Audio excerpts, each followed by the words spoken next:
안녕하세요. 7주차 프로세스 설계 및 배치 결정 2강 배치 결정에 대한 공부 시간입니다.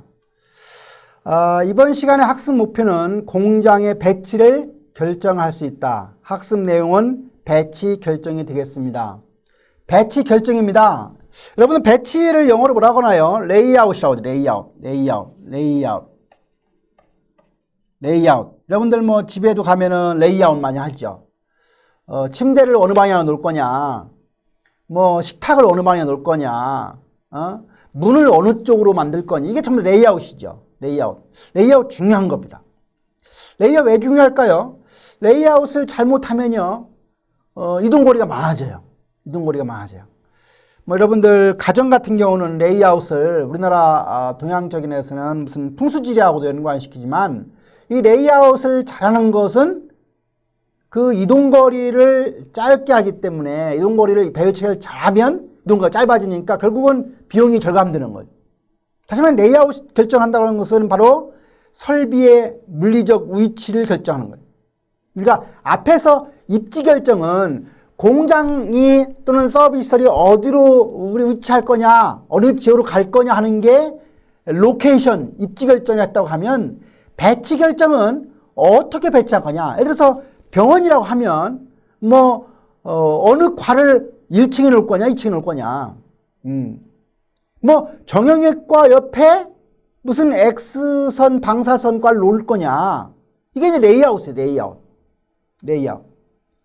그래서 우리가 설비의 물리적인 위치를 결정하는 게 바로 배치 결정이고, 이와 같은 배치 결정의 목표라고 하는 것은 첫 번째는 생산 설비를 효율적으로 이용하는 거예요. 생산 설비 효율적으로. 두 번째는 자재 취급 비용이나 운반 비용을 감소시키는 거예요. 만약 이제 배치를 잘못하면 운반을 계속 오랫동안 끌고 가야 되는 거죠. 세 번째는 기계나 인원이나 공간의 이용률을 향상시킬 수 있어요. 인원도요, 배치를 결정 잘하면은 한 사람이 두 기계를 다 볼 수 있는 거죠. 그러나 그 기계와 기계와 간의 거리가 멀면 두 사람을 배치해야 되는 거 아닙니까? 그 기계와 기계를 가깝게 인접해 놓으면 혼자 할 수 있는 거죠. 네 번째는 물리적, 심리적 작업 환경의 개선 관리했어요. 이 물리적인, 심리적인 환경 개선도 상당히 중요한데, 어떻게 레이아웃하는 게 환경에 좋으냐. 그 다음에 다섯 번째는 미래 배치 변경 유의성. 그래서 공장이나 또는 건물 짓다고 했을 때 처음에 시작할 때부터 그 공장을 다 쓸 필요가 없는 거죠. 점점 사람이 늘거나 과가 늘면서 배치를 해야 되는데, 미리 한 번에 다 쓰고 나서 나중에 그것을 회수하려고 하면 쉽지 않은 거죠. 그렇죠. 우리가 미래 배치를 용이하게 해줄 수 있는 것도 고려해서 우리가 배치를 해야 되는 목표가 있겠습니다. 그런 배치의 첫 번째는 공정별 배치예요. 공정별 배치. 영어로 우리가 프로세스 레이아웃이라고 하고, 다른 말로는 기능별 배치, 펑셔널 레이아웃이라고 그래요. 그 공정별 배치, 기능별 배치의 정의는 뭐냐? 작업의 기능의 종류에 따라서 공정은 그 안에 이제 기계나 인원이 들어가는데, 그런 공정들을 분류하고 같은 종류의 작업 기능을 갖는 공정들을 한 곳에 모아서 배치하는 방법이에요. 여러분들 자동차가 고장이 나거나 문제가 발생해서 자동차 공업소를 가보세요. 처음에 들어가면 뭐가 있습니까? 원무 과가 있죠. 행정실이 행정 접수하는 곳이 있어요. 그 옆에 판넬 공장이 있을 수도 있고요. 전장 공장일 수도 있고, 도장 공장일 수도 있고, 엔진 공장일 수도 있고, 이렇게 모아놓은 것.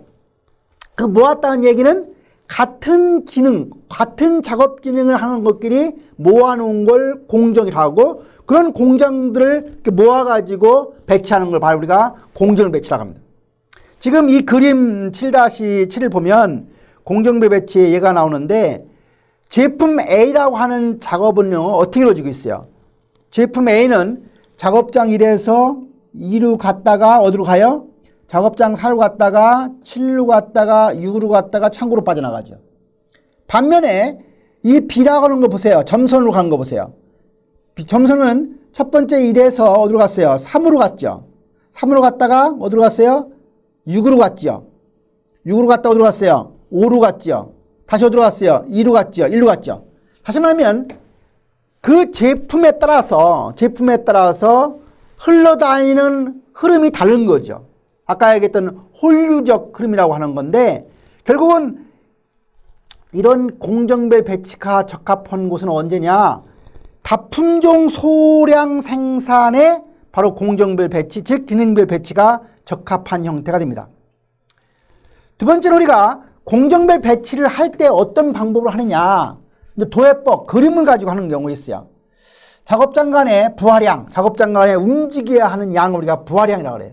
그리고 운반 거리가 있는데 그 부하량과 운반 거리를 가지고 운반 총괄표를 작성해서 우리가 배치안을 결정합니다.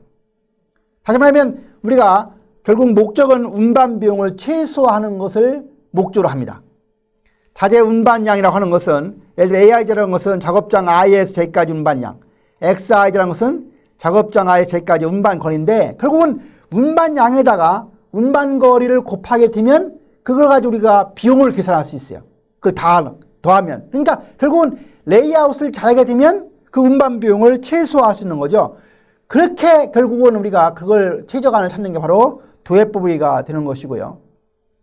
또 한 가지 우리가 SLP라고 해서 체계적인 배치 기법이 있습니다. 체계적인 Systematic Layout Planning SLP. 이 SLP는요 어떤 게 특징이냐면 배치 결정에 영향을 미치는 질적 자료까지를 고려해서 설비를 배치하는 방법입니다. 단계가 6단계로 구성이 되어 있어요. 첫 번째는 자재 흐름의 기능 지역 간의 근접성을 필요한다. 근접성. 어떤 것들이 함께 있어야 되느냐. 여러분들 도서관에 가면 간행물실에 가서 전어를 찾아가지고 전어를 가져갈 수 없고 그걸 복사해야 되니까 복사실하고 간행물실하고는 인접해야 되는 거죠. 예를 들어 일반 열람실 옆에 휴게실 만들면 자꾸 떠들면 공부에 방해되니까 일반 열람실하고 휴게실은 좀 거리가 떨어져 있어야 되는 거죠. 이런 게 우리가 이제 이런 질적 자료를 갖다가 고려해서 그런 근접이 필요하냐, 근접하면 안 되는 이런 걸 하는 것이고요. 기능지역 간 쌍별 상호관계 분석하고 배치 요인도 분석하고 활동 관계도를 작성하고 공간 관계도를 작성하고 배치안 대안을 평가해서 우리가 선정을 하는 과정을 거치게 됩니다. 그래서 SLP 절차의 플로우 차트입니다. 입력되는 자료의 활동부터 시작해서 자재 흐름, 활동 관계, 관계도표를 만들고 요구되는 공간과 이용할 수 있는 공간을 고려해서 공간 관계들을 만들고 그리고 이제 7번째 배치 결정 고려 수를 결정하고 실제적인 한계를 고려해서 배치안을 개발하고 그리고 마지막에 평가하는 이런 분석 단계, 탐색 단계, 선택 단계를 거쳐서 우리가 SLP라고 하는 시스테매틱 배치 계획이 만들어지게 됩니다.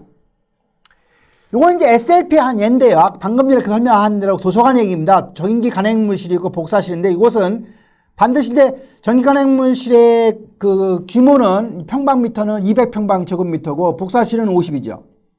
그러면 이제 전기 간행물실 여기다가 3.3을 나누면 이제 평수 나오겠죠. 그렇게 해서 우리가 요 A라고 하는 것은 업슬레이트에서 전기 간행물실과 복사실은 반드시 뭐하다? 붙어 있어야 된다 그 소리입니다. 1번이라고 하는 것은 이용상의 편리한 점이 1번이에요. 그 다음에 지금 열람실하고 휴게실은 X 절대로 붙어 있으면 안 된다는 표현입니다. 이거 소음 때문에 이제 3이라고 하는 숫자가 들어가는데 소음 때문에 그렇다. 그래서 요 전기간행물실하고 휴게실 관계는 여기 지금 이렇게 보는 겁니다. 요거 보는 거예요. 같이 있어는 안 된다. 소음 때문에 이런 겁니다. 그래서 우리가 이런 그 관계 도표를 만드는 게 첫 번째 단계고 이런 걸 가지고 우리가 그 앞에 전기간행물실 1 뭐 보세요. 전기간 1 복사실을 2 해서 그 그림을 갖다 그린 게 뭐냐면 요겁니다.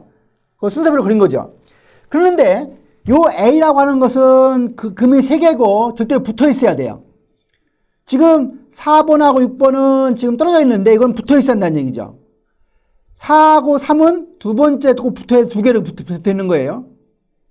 여기에 지금 이런 그 빗금지로 요것은 같이 있으면 안 되는 겁니다. 1번하고 6번은 떨어져 있으니까 문제가 없는 거죠.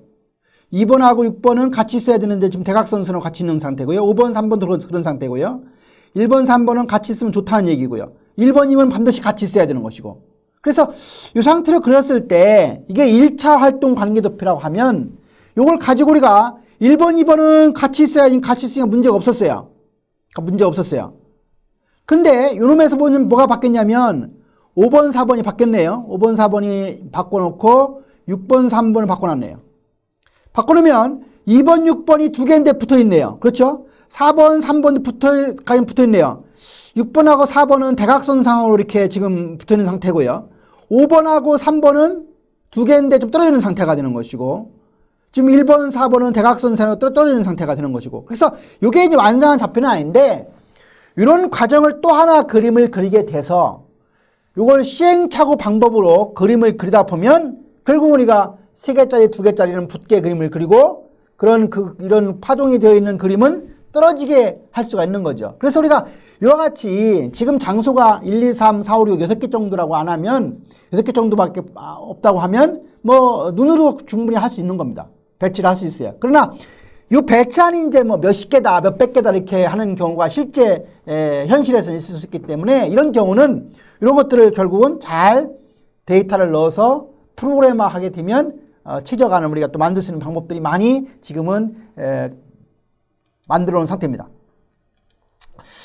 그래서 앞에서 공부했던 우리가 공정별 배치를 공부했는데 이런 공정별 배치가 가지는 장점을 보도록 하겠습니다. 장점은 많죠.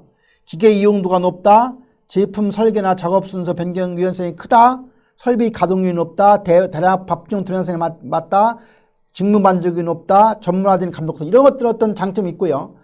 공정별 배치의 단점은 바로 제조 취급 비용, 재고 비용이 증가할 수 있다. 그 다음에 관리 및 통제가 어렵다. 총 생산 시간이 증가한다. 숙련된 노동력이 필요하다. 이런 것들은 이제 단점이 되겠습니다. 두 번째는 우리가 제품별 배치입니다. 앞에서 우리가 공정별 배치, 기능별 배치를 공부를 했고, 두 번째는 우리가 제품별 배치라 해서 프로덕트 레이아웃입니다. 이것은 제품의 작업 순서에 따라서 기계 설비를 배치하는 거예요. 그래서 원자재가 들어와서 완제품이 될 때까지 이런 작업장을 거치게 되면 최종 완성이 되는 거죠. 그래서 각각 작업장에 자재와 노동력이 투입이 되는 거예요. 지금 요 작업장 1과 작업장 2를 하나 묶었고요. 작업장 3이 하나 묶었고 작업장 4, 5가 묶였어요. 이렇게 묶어놓고 보니까 결국은 지금 요 빗금친 까만 부분이 유효시간, 노는 시간이죠. 지금 작업장 4, 5는 지금 노는 시간이 하나도 없어요. 그러나 작업장 1, 2하고 작업장 3은 조금 여유가 있는 상태가 됩니다. 결국 이게 이제 라인 밸런싱, 작업장을 묶는 모습을 보여주고 있는 겁니다. 그래서 이런 제품별 배치에서 중요한 것은 라인 밸런싱이 중요하다. 결국은 요 유효시간을 줄여서 잘 묶어줘야만이 어느 작업장은 놀고 어느 작업장은 일하고 이렇게 만들지 않고 논다고 하면 같은 정도의 노는 시간을 만들어줘야 문제가 없는 거다 하는 얘기가 되겠습니다. 그래서 우리가 지금부터는 제품 배치 좀 복잡한데 하나하나 보도록 하겠습니다. 우리가 공정균형화를 해야 됩니다. 그래서 공정균형화의 단계는 1단계는 제품 생산을 위한 업무를 결정하고 작업의 완료 시간을 측정하는 게 첫 번째예요. 우리가 어떤 제품을 만드는 데 있어서 그 작업을 이렇게 디컴포지션을 하면 그 하나하나의 작업이 시간이 얼마나 걸리는지를 갖다 측정하는 게 첫 번째고요. 두 번째는 그 작업 시간의 순서를 정하는 게 선행도표 만드는 게 두 번째입니다. 그것이 결정이 되면 이제 생산 주기를 결정할 수 있는데 생산 주기는 하루에 근무하는 시간 8시간 되는 거죠. 8시간 곱하기 60분 하면 예를 들어서 하루에 50개를 만든다 하면은 결국 이게 바로 생산 주기예요. 이렇게 되면 결국은 분으로 우리가 생산 주기를 구할 수 있는 거죠. 만약 우리가 초로 계산이 된다면 다시 여기다가 60을 곱해야 되는 거죠. 그래서 500개 만든다 하면은 몇 초로 나오겠죠. 이 초가 이제 결국은 생산 주기 사이클 타임이 됩니다. 그거에 따라서 우리가 필요한 작업장 수가 결정이 돼요. 그 필요한 작업장 수는 작업 시간의 총합을 갖다가 생산 주기로 나누면 결국 우리가 작업장 수 n을 구하는데 n은 작업장 수는 인티자 값이어야 되죠. 소수값이 나오면 안 되죠. 3.5가 나오면 4가 나오거나 5가 나올 수 돼야 되는 거예요. 그 다음에 작업을 규칙에 따라 작업장에 배정한다. 결정된 생산량에 따라 유효율, 얼만큼 유효율이 나오고 유효율이라면 1-유효율은 유효율이 되는 거죠. 그러니까 유효율이 30%다 하면은 유효율은 70%가 되는 거죠. 지금 이제 우리가 제품별 배치를 하기 위한 공정 균형화 자료인데요. 어떤 작업이라는 게 있는데 A부터 작업이 쭉 이루어져서 K까지 해야 완성이 한 제품이 만들어지는 거예요. 근데 A라고 하는 파트 일을 하는 데는 45초가 걸리고 B는 11초에서 쭉 나온 겁니다. 근데 A라는 작업을 할 때는 선행 작업이 없는데 B라고 하는 작업은 선행 작업이 있어요. B라는 선행 작업이 있어요. C는 뭐가 있습니까? C는 B가 선행 작업이에요. D는 뭐가 선행 작업이에요? 없습니다. E는 D가 있고요. 이렇게 해서 우리가 선행 작업이 있고 하루 작업 시간은 10시간이고요. 점심시간에 1시간이 포함되어 있으니까 실제 작업은 7시간 하겠네요. 7시간. 그리고 하루의 수의량은 500개예요. 그러니까 아까 우리가 사이클 타임 C를 구하라고 하면은 이것은 뭐 7 곱하기 60 곱하기 60초 나누기 500 하면 되겠죠. 그렇게 해서 우리가 공정균형화인데 지금 A라고 하는 선행자가 없으니까 A부터 출발했고요. B라고 하는 것은 A가 선행자보니까 A에 온 거예요. C라고 하는 것은 B가 선행자보니까 B에 C 온 거죠. 그래서 각각 이렇게 만들어가지고 그 위에 걸리는 시간을 써줬습니다. 써줬어요. 근데 D는 선행작업이 없으니까 D에서 왔고 E라고 하는 건 선행작업이 D니까 여기서 온 거예요. H는 선행작업이 E니까 이 온 거고요. I는 선행작업이 E니까 I가 온 거예요.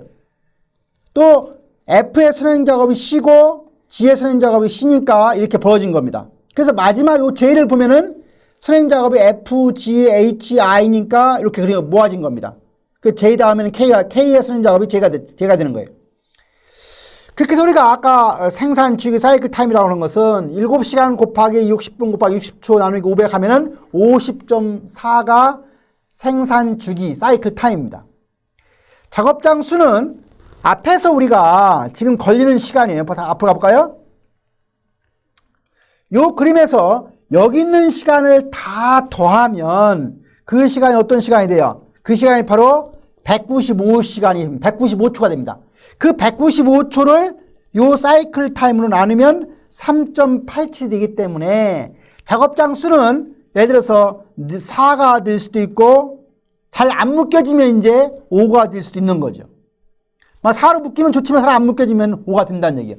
왜 안 묶여지냐 이런 거예요. 여기 지금 50.4니까 45니까 다른 거 묶을 수가 없죠. 10이라고 묶을 수가 없어요. 이거 하나하나의 작업장이죠. D도 하나의 작업장이에요. 그 다음에는 우리가 10이라고 구하고 15하고 더해도 문제가 없죠. 더해도 50.4가 안 되죠. 지금 안 돼요. 그래서 예를 들어서 뭐 이렇게 묶거나 또 이렇게 묶을 수 있는 거니까 결국은 지금 이렇게 묶어야 되고요. 또는 이렇게 묶고 이렇게 묶고 이렇게 묶어야 되고 아마 작업은 이게 하나, 둘, 셋, 넷, 5개를 묶지 않으면 안 돼요. 지금 상황이에요. 그래서 이 상황이 지금 이거 하나 묶여지고 이거 하나 묶여지고 나머지 이렇게 해서 묶을 수도 있고요. 다음에 이렇게 묶을 수도 있고 이렇게 묶을 수 있는데 이건 정답은 없습니다. 문제가 지금 요거를 합하면 아마 그 50.4가 많기 때문에 요거를 안 묶었는데 만약 요놈하고 이렇게 묶을 수도 있고요. 이렇게 묶을 수도 있고 이것만 묶을 수도 있어요. 그러나 선행작업이 끝나고서 묶어야 돼. 그걸 우리 선행 관계는 고려를 해서 묶는 방법인데 여하튼 간에 요 균형화 공장을 보면 5개를 묶지 않고서는 안 만들어지기 때문에 결국은 작업장 수는 5개가 되는 상태입니다. 5개. 5개를 만들었을 때 이제 그 효율성 같은 것은 이제 구할 수 있으니까 여러분 한번 해보시고요. 이와 같은 제품별 배치를 했을 때 장단점이 있습니다. 작업 순서에 따라서 배치로 흐름이 부드럽고 논리적이다. 두 번째는 작업 공간의 자재 운반 거리가 짧고 대기 시간이 줄어든다. 또 제공품 재고 수준은 낮고 또 보관 면적은 적다. 당장 생산 비용이 감소되고 일정 기기 단순화와 관리가 용이하다. 이게 이제 제품별 배치의 장점이 되겠습니다. 반면 단점은 설비 변경이 없다. 작업자의 직무 만족이 낮다. 사람들이 동일한 일만 계속 하게 되면 직무 만족이 낮은 겁니다. 타이얼, 결국은 실증하는 거죠. 또 이런 거 할 때는 우리가 투자가 많이 들어가는 게 자본 설비를 하는데 많이 들어가는 게 단점이 되겠습니다. 제품별 배치를 갖다가 보완할 수 있는 방법들이 등장했는데 그 중에 하나가 다기능 작업자 이용하는 방법입니다. 다기능 작업자라는 것은 한 사람이 하나의 기계만 보는 게 아니라 여러 기계를 함께 보는 거죠. 그래서 유연성 있는 라인 배치가 중요한데 그래서 나온 게 하나가 바로 유형 배치입니다. U자라인. 지금 이제 이렇게 배치한 게 U자라는 얘기예요. 뭐 쓴 글자의 모양은 저기지만 이게 U자고 다기능 작업자 A와 B를 여기다 배치하면 요 사람들이 요 기계는 B가 담당하고 요 기계는 A가 담당하죠. 왜 A가 1, 2, 3, 4, 5, 6, 6, 7까지 담당하지 않고 왜 A가 이렇게 담당했습니까? 이렇게 U라인 배치를 함으로 해서 A가 움직일 수 있는 작업 반경을 적게 하면서도 요 1, 2, 3, 13, 12, 11, 6 기계를 다 볼 수 있기 때문에 이렇게 하면 이동거리를 줄이면서도 결국은 다기능 작업자 A를 활용해서 공정을 관리할 수 있는 거죠. 그래서 이런 배치는 우리가 유형 배치라고 명명합니다. 그 다음에 이제 고정형 배치는 우리가 제품이 한 장소에 고정되고 나서 장비나 공구나 재료 인원이 이동하면서 하는 건데 대표적으로 우리가 조선소, 배 만드는 공장을 가면 철저하게 고정형 배치가 되는 거죠. 아파트도 그렇고요. 아까 항공기 제작도도 타겠어요. 그 다음에 최근에 새로 나온 방법은 셀룰로 배치입니다. 셀룰로 배치. 이 셀룰로 배치는 뭐와 관련되냐면 제가 한번 얘기나 모르겠는데 한민영 박사라고 펜실베니아 스테이트에서 교수했던 대한민국 사람 그룹 테크놀로지 대가 이 사람이 만든 GT 기술을 이용하는 것이고요. 결국은 유연 생산 시스템하고도 밀접하게 관련되는 견해입니다. 이런 셀룰러 배치를 하려고 하는 단계를 보면 공정의 유사한 흐름, 공정 흐름군을 찾는 게 첫 번째고요. 두 번째는 부품군에 맞춰서 기계를 그룹화하는 게 두 번째고, 그 다음에 이제 부품군의 이용이 최소화되도록 셀로 배열하는 과정을 거치는 게 바로 3단계를 거쳐서 셀룰러 배치가 완성되게 됩니다. 이러한 셀룰러 배치를 했을 때 장점은 뭐냐? 뭐 비용 절감이 될 수 있다.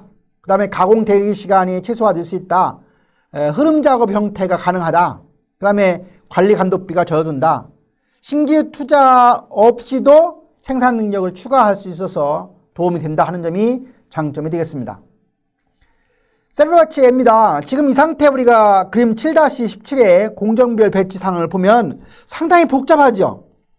지금 제품이든 부품이든 세 가지가 있는데 A라고 하는 것은 1에서 2로 갔다가 4로 갔다가 어디로 갔어요? 8로 갔다가 10으로 갔다가 끝났어요. B라고 하는 거 어디로 갔어요? 5로 갔다가 7로 갔다가 11로 갔다가 12로 갔다가 끝났습니다. C라고 하는 것은 3으로 갔다가 6으로 갔다가 여기서 9로 갔다가 끝나죠. 이 자재 흐름을 보니까 이 ABC가 상당히 지금 홀리적으로 왔다 갔다 했어요. 그래서 이 작업장이 지금 12개인데요. 부품 수가 지금 8개로 되어 있어요. 단계를 거칠 때. 그런데 그래서 이걸 갖다가 요 A부터 H까지 해가지고 지금 기계를 거치는 걸 1부터 12까지 만들어 봤어요. A라고 하는 부품은 1기계, 2기계 어디 갔어요? 4기계, 8기계, 10기계를 거쳤죠. B라고 하는 것은 5기계, 7기계, 11기계, 12기계를 거쳤어요. 이렇게 그림을 그려놓고 나서 이걸 다시 정리합니다. 묶습니다. 묶으면 A하고 D하고 F라고 하는 부품은 1부터 요 1, 2, 4, 8, 10에 대한 기계를 거치면서 완성이 됐고요.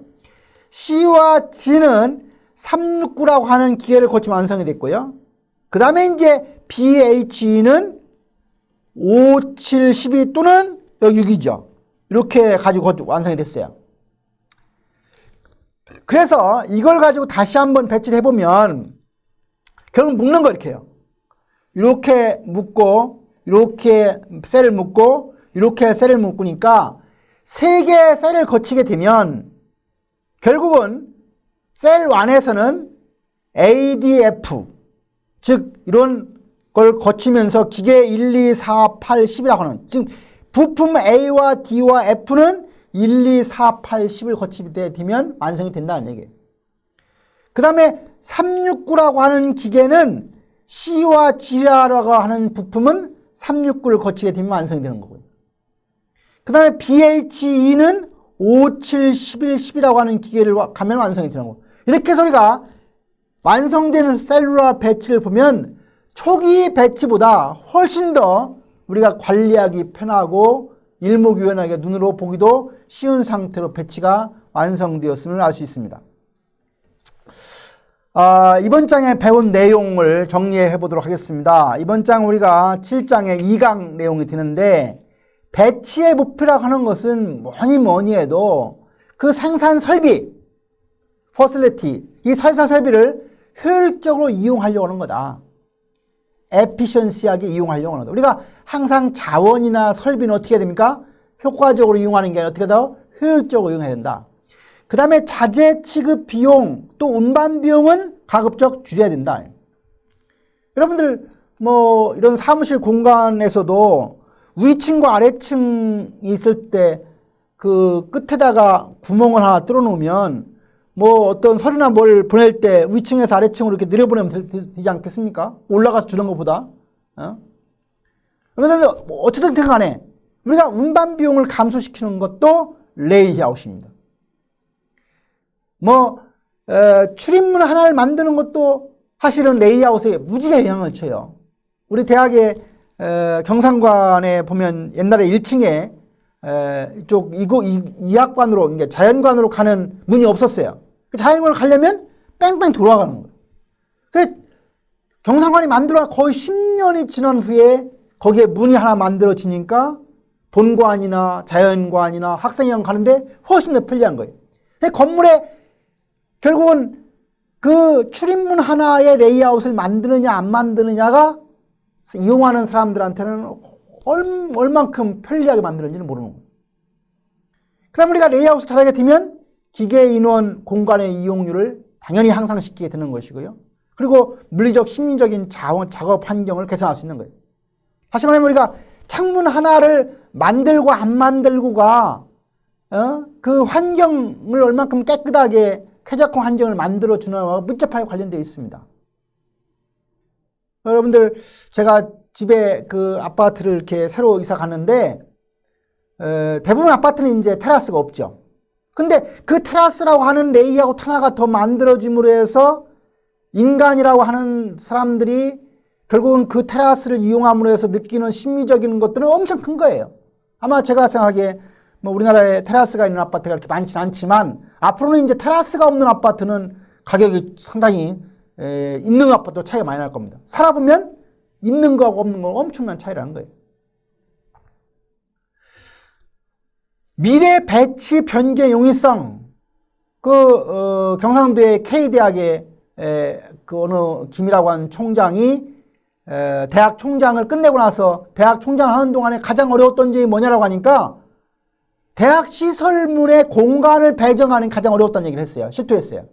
이것처럼 대학 사이에 보면은 학과나 어떤 이기주의 이런 것들이 있어서 한번 공간을 점유하게 되면 절대 공간을 내놓지 않죠.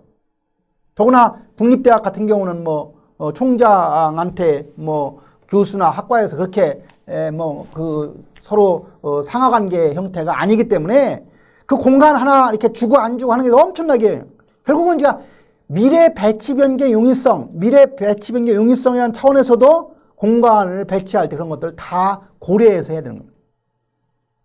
그리고 우리 배치 방법에는 공정비 배치, 병원도 공정비 배치고요. 당연히 공정비. 병원 가보세요. 산부인과가 어디에 가 있는가 보세요. 대부분 다 위치가 같습니다. 예? 어느 과 옆에 어느 과가 있고. 예? 정신병동은 또 어디에 있는가 가보세요. 요새는 정신병동을 조현병동 하죠. 조현병동이 어느 쪽에 있는지 가보세요. 다 그 위치가, 그게 이제 결국은 공정별 배치에 해당이 되고, 자동차 공업사도 공정별 배치에 해당이 되는 것이고. 그 보통 이제 회사에 가서 어느 고정 제품만 만드는, TV 만드는 공장을 하면 제품별 배치가 되는 거죠. 반도체 제품 배치가 되는 것이죠.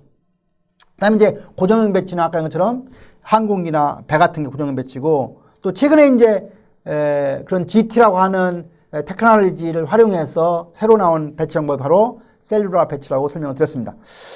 이렇게 해서 우리가 이번 시간에 공부한 내용 형성평가를 해보도록 하겠습니다. 1번 문항은 어떤 회사는 하루에 2번 교대를 하고 각 교대는 8시간의 작업을 한다.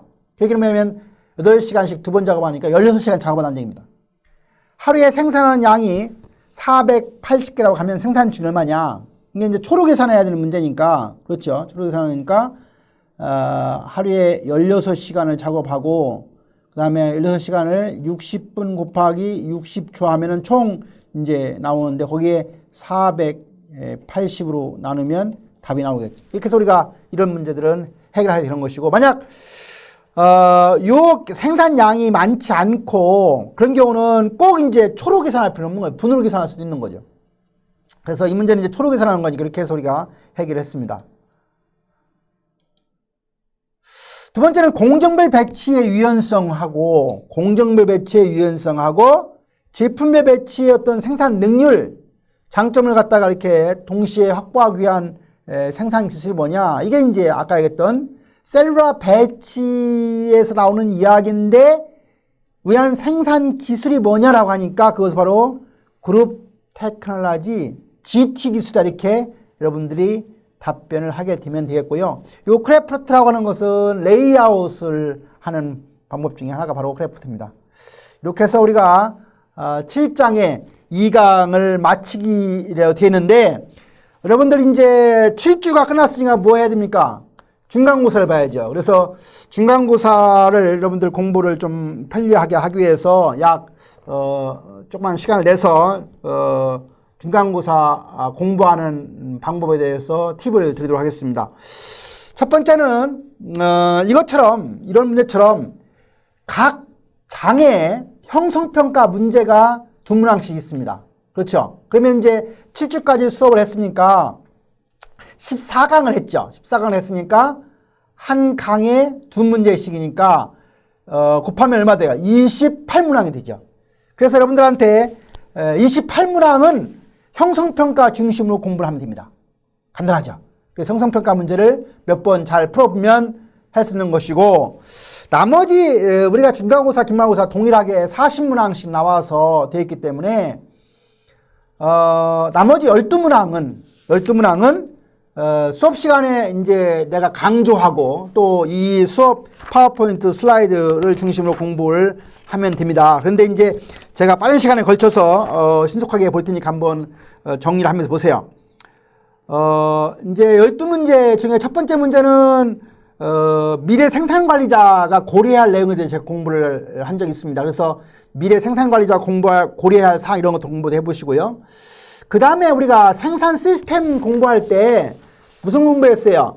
인풋에 대한 요소였죠. 3M이 뭐냐, 4M이 뭐냐, 5M이 뭐냐, 이런 그 생산 시스템의 투입 요소 이런 공부를 다시 한번 해보시기 바라고요. 그 다음 문항은 우리가 여러분들 그 전략 공부할 때 마이클 포터에 대한 얘기를 공부한 적이 있어요. 마이클 포터의 본원적인 전략에 대한 공부를 했는데 그런 거 공부하면 다시 해보면 되겠고요. 그 다음에 우리가 품질 쪽 공부할 때 TQM에 대한 공부를 했어요. 그래서 TQM에 대한 정의, TQM과 관련된 개념과 관련된 공부 문제를 다시 한번 정리를 해보시기 바라고요. 그 다음에 이제 거기 말콤 볼드리지 미국의 품질 경영 대상 7가지 기준이 있는데 그 7가지 기준 공부하면 다시 한번 해보시고요. 그 다음에 이제 우리가 공정 들어가기 전에 기술 공부했죠. 그래서 기술의 종류에 대한 공부 좀 한번 해보시고요. 그 다음에 우리 기술을 투자할 때 justification, 정당성이 있어야 되는데 유형적인 효과, 무형적인 효과 이런 공부를 했어요. 그거 공부하면 다시 해보시고요. 그 다음에 예측에 보면 우리가 지수평할법을 공부를 했는데 지수평할법을 내용만 알면 되는 게 아니라 계산하는 방법을 알아야 돼요. 지수평할법 간단하죠? 평화상수라는 게 있고 실제치와 예측치만 있으면 돼요. 전기의 실제치의 평화상수를 곱하고 1-알파, 이래서 평화상수를 빼서 전기의 예측치를 곱하면 돼요. 그래서 우리가 이 문항은 실제로 실제치 가르쳐주고 예측치 가르쳐주고 평화상수를 가르쳐줘서 계산하는 방법이 나옵니다. 그 다음에 예측에서 마지막 단계에 요새 최근에 꼭 복잡한 것보다 단순한 이런 예측 기법에 대한 얘기 공부했고요. 생산 설계 방법 공부했어요. 생산 설계 방법. 그래서 생산 설계 방법이 과 관계가 있는 거 없는 거 이런 거와 관련된 공부를 다시 한번 해보시고 바라고요. 그 다음에 이제 우리가 캐파시티 플래닝, 공급 능력과 관련해서 나오는 몇 가지 개념들이 있어요. 공급 능력, 무슨 공급 능력, 무슨 공급 능력인데 그런 공급 능력에 관련된 내용 3가지 나와 공부했으니까 그거 다시 한번 정리를 하시면 될 것 같고요. 그 다음에 이제 공정 중에서 무엇을 중시하는, 뭘 중시하는 공정이면 뭐가 있느냐, 이런 걸 한번 정리를 해보시면 뭐 사신문항 다 100점 맞을 수 있으리라고 생각이 됩니다. 중간고사 소기의 목적을 달성하기 위해서는 최소화의 시간을 좀 배려해야 되니까 투자해서 좋은 결과를 맺고 중간고사 끝나고 다시 만나도록 합시다. 수고하셨습니다. 예, 안녕하세요. 이제 우리가 다음 주에 중간고사를 앞두고 있습니다. 중간고사 전에 우리가 그동안 배웠던 내용들을 다시 복습하는 시간을 갖도록 하겠습니다. 이 복습 내용을 잘 들으면 중간고사 대비에 만전을 기할 수 있을 것으로 생각이 됩니다. 오늘 올리는 내용들은 이미 앞에 우리가 공부했던 내용들을 꼭 중요한 것들을 축약한 내용이고, 또 PDF 파일로 올릴 생각이니 필요하신 분들은 다운받아서 보시기 바랍니다. 1주차는 우리가 그동안에 녹색 경영시대의 가치 창출에 대해서 공부를 했죠. 이거에 대한 이야기를 간단하게 설명하도록 하겠습니다. 첫 번째는 생산관리 개념이었습니다. 그래서 우리가 생산운영관리 공부하면서 먼저 그 생산운영관리의 연구 대상을 당연히 알아야 되겠죠. 그래서 우리가 생산운영관리의 연구 대상이라고 하는 것은 바로 기업이 수행하는 생산활동이 됩니다. 그런데 이런 생산활동이 과거에는 제조업에서의 물리적, 화학적 가치 창출 활동이었다고 하면, 오늘날 현재는 기업의 모든 가치 창출 활동이 되겠습니다. 두 번째는 기업의 생산활동에 대한 성격도 우리가 알고 있어야 됩니다. 무슨 말이냐면, 첫 번째는 제조업과 서비스업의 어떤 조업, 오퍼레이션을 통해서 재화와 서비스를 창출하는 것, 이것이 바로 생산활동의 성격이 첫 번째가 되는 것이고요. 두 번째는 이것을 자기가 먹기 위해서, 자기가 소비하기 위해서 하는 것은 우리가 생산활동이라고 하지 않고요. 반드시 시장이나 소비자를 위해서 수행하는 활동을 우리는 생산활동이라고 합니다. 세 번째는 생산활동은 반드시 수익성, 프로핏을 목적으로 할 때 우리는 생산활동이라고 하고 있고, 이 세 가지가 기업의 생산활동의 성격이 되겠습니다. 다음은 생산관리를 공부하는 데 있어서 생산 시스템에 대한 공부를 해야 되기 때문에 우선 시스템이라고 하는 게 뭐냐에 대해서 우리가 공부를 해야 됩니다. 우리가 시스템을 체제라고도 번역하지만 일반적으로 그냥 시스템을 시스템으로 얘기하는데요. 시스템은 여러 부문이 상호 의존 관계로 유기적으로 결합된 전체를 얘기를 하고요. 우리가 시스템이라고 하면 몇 가지 특성이 있습니다. 시스템 반드시 목적이 있어야 되고요. 두 번째는 구성인자가 있어야 되고요. 세 번째는 구성인자 간에 상호작용을 해야 되고요. 네 번째는 환경과 상호작용, 또 전체적으로 통일되어 있어야 우리는 시스템이란 말을 붙일 수가 있습니다. 이와 같은 시스템 앞에 생산이란 말을 붙여서 생산 시스템이라고 하면 가치를 창출하는 구조적인 바탕, 우리는 생산 시스템이라 하고, 생산 시스템의 단계는 세 가지로 구성이 되어 있습니다. 앞에 보이는 대로요. 투입 단계, 변환 단계, 산출 단계로 구성되어 있습니다.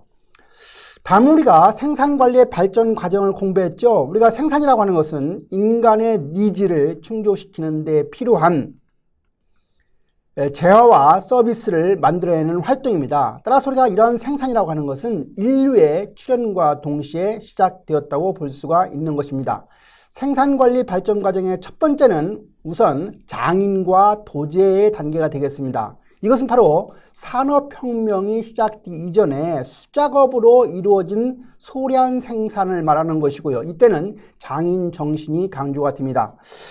두 번째는 호환성 부품, 권총 제작에 썼던 그 표준화된 부품을 활용하는 호환성 부품이라고 하는 게 생산관리의 발전 과정의 두 번째가 되고요. 세 번째는 테일러의 과학적 관리법, 즉 우리가 테일러가 과학적 관리법을 제창하게 되는데, 테일러가 두 권의 책을 썼다고 했죠. 과학적 관리의 원칙과 샵 매니지먼트라는 책을 썼는데, 이 두 권의 책에서 과학적 관리법을 체계화시킵니다. 과학적 관리법의 내용은 앞에서 보는 것처럼 과업관리, 차별적 성과급제도, 과학적 관리법이 되겠습니다. 네 번째는 헨리 포드라고 하는 사람이 자동차 회사를 운영하는데 이때 포드 시스템을 주장하게 되죠. 여기서 우리가 컨베어 벨트를 이용해서 대량 생산을 가능하게 했고 이런 대량 생산을 통해서 가격을 낮추었죠. 이 두 가지 개념이 믹스가 되면 포디즘이라고 하는 봉사주의를 만들어냈다고 했죠.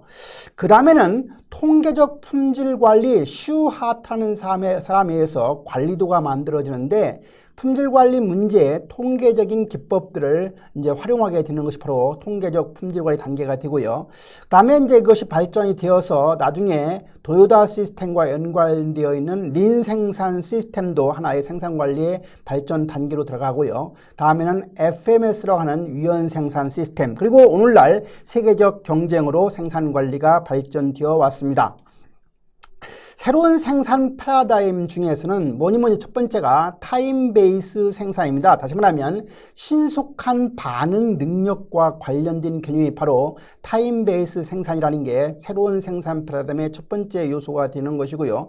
두 번째는 녹색 경영과 친환경 생산이라고 하는 것이 또 하나의 변수로 등장하게 되었습니다. 세 번째는 대량 개별화, 영어로 매스 커스터마이제이션이 되겠습니다. 이 대량 개별화라고 하는 것은 개별 고객에 상대적으로 낮은 비용을 실현함과 동시에 대량으로도 제품과 서비스를 개별화해서 제공하는 개념이 바로 대량 개별화가 새로운 생산 패러다임의 세 번째 요소가 되겠습니다. 오늘날 21세기 생산혁명이라고 하는 것은 바로 국제시장에서 주도하는 기업이 계속 바뀐다는 사실이고요. 기업들은 인력 자원에 대한 관리 기법을 끊임없이 개선하거나 또는 자동화를 계속해서 지속적으로 발전해 가고 있다는 사실입니다. 그 다음에 우리가 1장에서 배운 내용이 바로 전략의 개념과 구조에 대한 공부를 했습니다. 전략, 영어로 우리가 스트래티지라고 하는데요. 전략이라고 하는 것은 환경 변화가 날로 치열해지는 시장 경쟁 상황 속에서 기업이 생존하고 발전하기 위해서는 체계적인 기업 경영과 전략적 관리 방법이 필요하기 때문입니다. 전략에 5가지 특징이 있는데요. 계획기간이라는 게 있습니다. 다시 말하면 계획기간이 단기가 아니라 좀 기간이 길다는 것이고요. 영향이라고 하는 것은 영향력이 단편적으로 미치는 게 아니라 영향력이 강력하게 광범위하게 영향을 미친다는 이야기고요. 이 전략의 수립이 되면 노력을 어디에 집중할 것인가가 결정이 되는 것이고요. 그리고 또 전략이 잘 설정이 되어 있으면 의사결정의 패턴에도 영향을 주고요. 또 기업에 전반적으로 광범위하게 영향을 미치는 특징 때문에 5번째가 전략의 광범성이라는 특징이 되겠습니다. 우리가 전략의 하이라키, 전략은 3가지 전략이 있는데요. 한 가지가 기업 전략, 또 한 가지가 사업 전략, 또 한 가지가 기능별 전략이 되겠습니다. 물론 생산 전략은 기능별 전략의 하나의 유형이 되겠죠. 그리고 사업 전략은 포터의 본원적인 전략인 우리가 많이 그동안에 배웠던 원가 우위 전략, 차별화 전략, 또 집중화 전략 또는 중점 전략 또는 초점 전략이라는 표현하는 포커스 스트래티지 되겠습니다. 그리고 기업 전략은 대개 굴리기 얘기하는 성장 전략, 안정 전략, 방어 전략, 혼합 전략이 기업 전략의 유형이 되겠습니다. 생산 전략이라고 하는 것은 기업의 장기적인 경쟁 전략을 최대로 지원함과 동시에 기업의 생산 자원을 사용하기 위한 광범위한 정책이나 계획을 말하는 것입니다. 이와 같은 생산 전략은 우리가 관련된 의사결정 요소가 있는데요. 공장과 설비를 어떻게 가져갈 것이냐. 두 번째는 생산 계획과 통제를 어떻게 할 것이냐. 세 번째는 인력 계획을 어떻게 수립할 것이냐.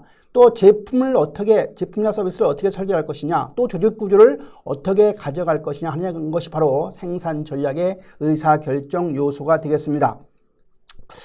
그 다음에 생산 전략을 달성하기 위한 생산 과업 또는 생산 목표라고 했는데요. 이거 공부하면서 제가 많이 강조를 했죠. 모든 조직의 경쟁력인 요소도 바로 이 생산 과업이며 생산 목표다. 그래서 우리가 생산 전략을 달성하기 위한 생산 과업 4가지는 첫 번째는 품질입니다. 퀄리티입니다. 고객을 만족을 실현시키기 위해서는 반드시 가치로서 가장 중요한 생산 과업 중에 하나가 바로 품질이 되는 것이고요. 두 번째는 원가입니다. 다시 말하면 재료비, 농업비, 간접비라고 하는 생산 원가를 어떻게 하면 리덕션, 감축해서 경쟁회사와 경쟁할 것이냐는 문제고요. 세 번째는 유연성입니다. 여기서 유연성, 플렉시빌리티라고 하는 것은 얼만큼 변화에 대한 대응 능력을 잘 가지고 있느냐. 다시 말하면 바이어가 원할 때 제품의 설계를 변경할 수 있는 능력이 있거나 또는 신제품을 좀 더 신속하게 도입이 가능하다거나 또는 생산 수량의 변동도 유연성 있게 할 수 있는 능력이 있거나 또는 제품 믹스의 폭도 넓게 할 수 있으면 유연성 있는 조직이 되겠습니다. 네 번째는 릴라이빌리티에서 신뢰성입니다. 여기 신뢰성은 납기에 대한 디펜더빌리티 신뢰성입니다. 그래서 고객의 납기 욕구를 일관성 있게 충족시킬 수 있는 능력이 되겠습니다.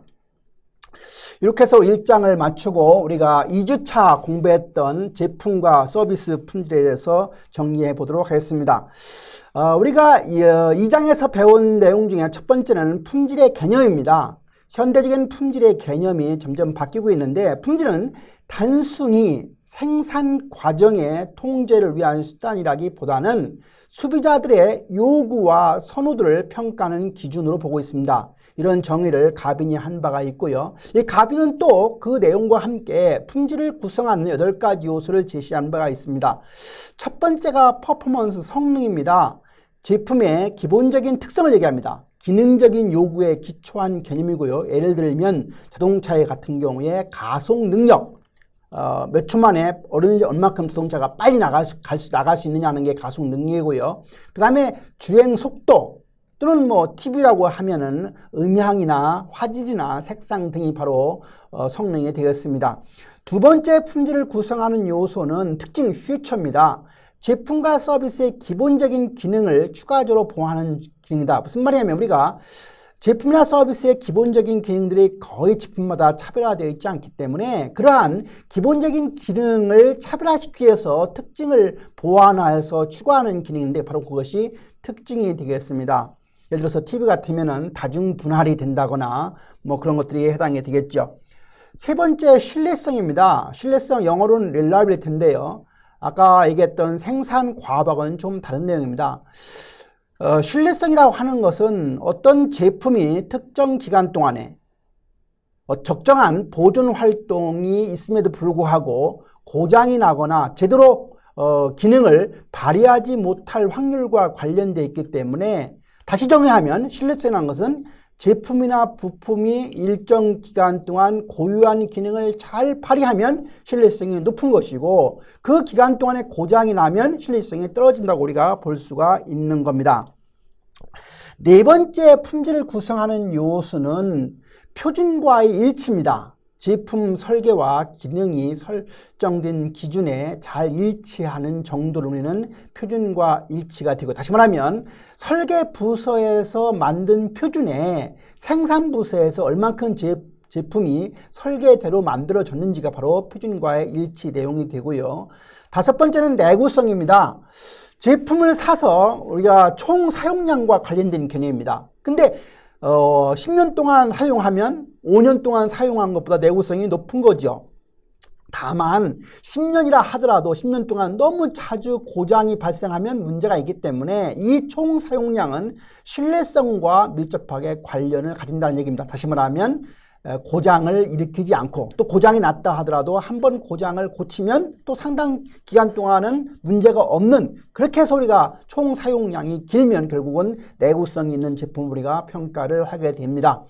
그 다음에 우리가 서비스 가능성입니다. 우리가 어떤 제품을 사용하면서 수리나 수선이 필요한 경우가 있는데 그러한 수리와 수선이 필요했을 때 신속하게 수리와 수선이 가능하고 또 수리와 수선을 해주는 부서에서 친절하게 그것을 빠른 시간 내에 완성할 수 있고 또 한 번 고치면 바로 고장이 나지 않게 우수하게 고칠 수 있고 또 그런 수선이나 그런 것들이 용이하게 이루어지면 서비스 가능성이 좋다고 설명드릴 수가 있습니다. 그 다음에 일곱 번째는 고객의 기호입니다. 이 고객의 기호는 앞에 있는 것하고 좀 다르게 주관적인 품질 요소에 해당이 되어서 개인적인 판단과 선호와 관련된 개념이라고 볼 수가 있습니다. 마지막으로 인식도라고 하는 것은 간접적인 품질과 관련된 척도인데요. 예를 들어서 어떤 상표 어떤 뭐 브랜드와 관련된 명성도 이런 것들이 제품의 인식도이기 때문에 이 8가지 요소가 품질의 구성 요소라고도 하고요. 최근에는 이런 8가지 요소 위에도 이 제품이 어느 나라에서 만들어졌느냐, Made in Korea, Made in USA처럼 어느 나라에서 만들었느냐 하는 것도 품질의 구성 요소로 상당히 중요하게 등장을 하는 시대에 왔다고 볼 수가 있습니다. 그 다음에 우리가 품질의 개념을 알았고, 두 번째는 품질 통제라고 하는 개념, 그 다음에 품질 관리라고 하는 개념 또는 QM이나 TQM에 대한 개념이 되겠습니다. 품질 통제라고 하는 개념은 가장 바람직한 품질적 특성을 지닌 재화를 표준으로 책정해서 균일성을 지닌 재화를 제조하는 것을 우리는 품질 통제라고 이야기를 합니다. 두 번째 품질 관리라고 하는 것은 재화의 외에 균일성을 확보하려고 하는 품질 통제와는 달리 표준을 바꿔서 표준을 얼마든지 변경시켜서 좀 더 품질을 개선하고 또 품질을 향상시키는 일, 즉 품질에 대한 계획이나 조직화를 포함하는 개념이 바로 품질 관리에 대한 개념이 되고요. 세 번째 품질 경영이라고 하는 개념은 품질 방침을 결정해서 적용하는 전반적인 관리 기능의 측면을 이야기하는데, 이 품질 경영의 개념에는 3가지 내용이 들어 있습니다. 한 가지는 소비자, 즉 사용자, 고객 지향적이라고 하는 측면이고요. 두 번째는 관리론 지향적이다. 그러니까 통계학을 원용은 하지만 품질 경영 쪽으로 오면 관리론 지향적인 걸 더 강조한다는 개념이 되고요. 세 번째는 전사적 접근, 즉 시스템 어프로치를 취한다고 하는 것이 품질 경영의 세 번째 특징이 되겠습니다. 그래서 TQM이라고 하는 Total Quality Management라고 하는 개념은 우리가 품질은 고객에 의해서 정해진다는 사실이고요. 아무리 내 물건이 품질이 좋다고 해도 알려주지 않고 중요한 것은 소비자인 고객이 품질을 정의한다 하는 게 첫 번째고요. 두 번째는 프로세스, 과정을 상당히 중시한다고 하는 개념이고요. 세 번째는 TQM은 인간 위주 경영 시스템이라고 하는 특징을 가지고 있습니다. 그래서 우리가 품질 경영의 발전 과정을 보면 1950년대, 60년대 SQC, 즉 통계적 품질 관리 시대에서 70년대에 어떤 페이겐바움이라는 사람이 등장하면서 전사적 품질 관리 개념이라는 토탈 퀄리티 컨트롤이라는 개념이 나왔고요. 다음에는 이제 1980년대 들어와서 QM이라고 하는 개념, 또 나가서 90년대 TQM 개념, 그래서 종합적 품질 관리 또는 품질 경영 개념으로 발전되어 왔습니다. 품질의 개념은 과거에는 규격 적합성에서 출발했지만 오늘날은 고객의 요구에 충족, 나가서 사업에 대한 탁월성으로 발전해 가고 있는 것이 특징이 되겠습니다. 오늘날 미국 정부에서 MB상을 정해서 이 MB상을 대한민국 우리나라에서도 이 MB상의 평가 기준을 도입해서 품질경영 대상 수여를 하고 있는데요. MB상의 평가 기준은 특징이 성과 중심의 목표에 초점을 맞추고 있다는 사실입니다. 첫 번째는 고객에 보다 개선된 가치를 제공해 줌으로 해서 시장에서 성공을 하려고 하는 개념이고요. 두 번째는 기업의 전반적인 성과 능력을 향상시키는 개념을 안고 있습니다. 이와 같은 말콤 볼드리지라고 하는 MB상의 7가지의 평가 기준은 첫 번째는 리더십이 되고요. 두 번째는 전략 기획이라는 개념이 되고요. 세 번째는 고객 중시 개념이 되고요. 네 번째는 측정 분석 및 지식 경영 개념이 되고요. 다섯 번째는 인적 자원 중시, 여섯 번째는 운영 중시, 일곱 번째는 경영 성과. 그래서 7개 항목 1000점 만점으로 MB상의 평가 기준을 설정해 있고 우리나라의 품질 경영 대상도 이 기준에 충실하게 만들어져 있습니다.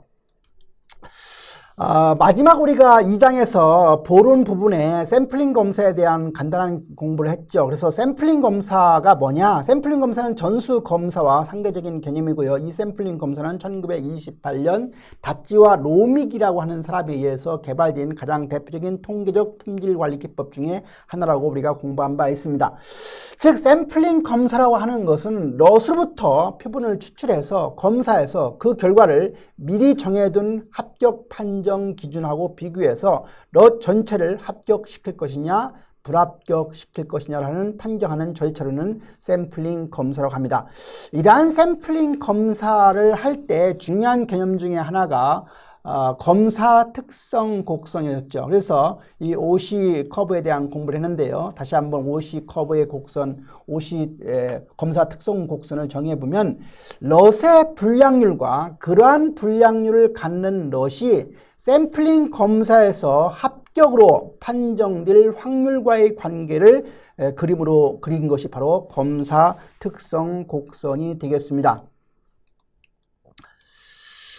마지막으로 우리가 통계적 공정관리에서는 관리도에 대한 공부를 했죠. 앞에서 우리가 시어트라는 사람이 관리도를 만들었다고 했는데요. 관리도라고 하는 것은 생산 공정에서 불량품이 제조되는 것을 사전에 예방하기 위해서 공정관리 활동으로 많이 이용되는 통계적 수단 중에 하나가 바로 컨트롤 차트가 되겠습니다. 이 관리도를 우리가 공부할 때 중요한 요소가 하나 있었는데 바로 품질 변동의 원인이었습니다. 모든 생산 공정에는 기계가 이제 작업을 하다 보니까 공정이 제대로 관리되고 있다 할지라도 품질상의 어떤 베리에이션은 반드시 발생하게 되는데 그러한 베리에이션이 두 가지가 있습니다. 한 가지는 우연 요인에 의한 찬스 콜스에 의해서 발생하는 요인이 우연 요인인데 이러한 우연 요인은 통제하기가 불가능할 뿐만 아니라 사소한 원인에 의해서 발생되는 것입니다.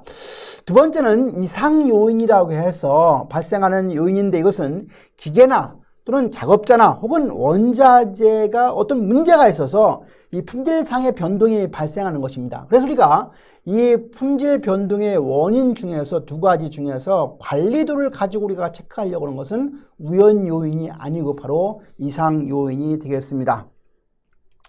이렇게 해서 우리가 2장을 마치고 3주차 공부한 내용 기술과 경쟁력에 대한 것을 한번 검토해 보도록 합시다.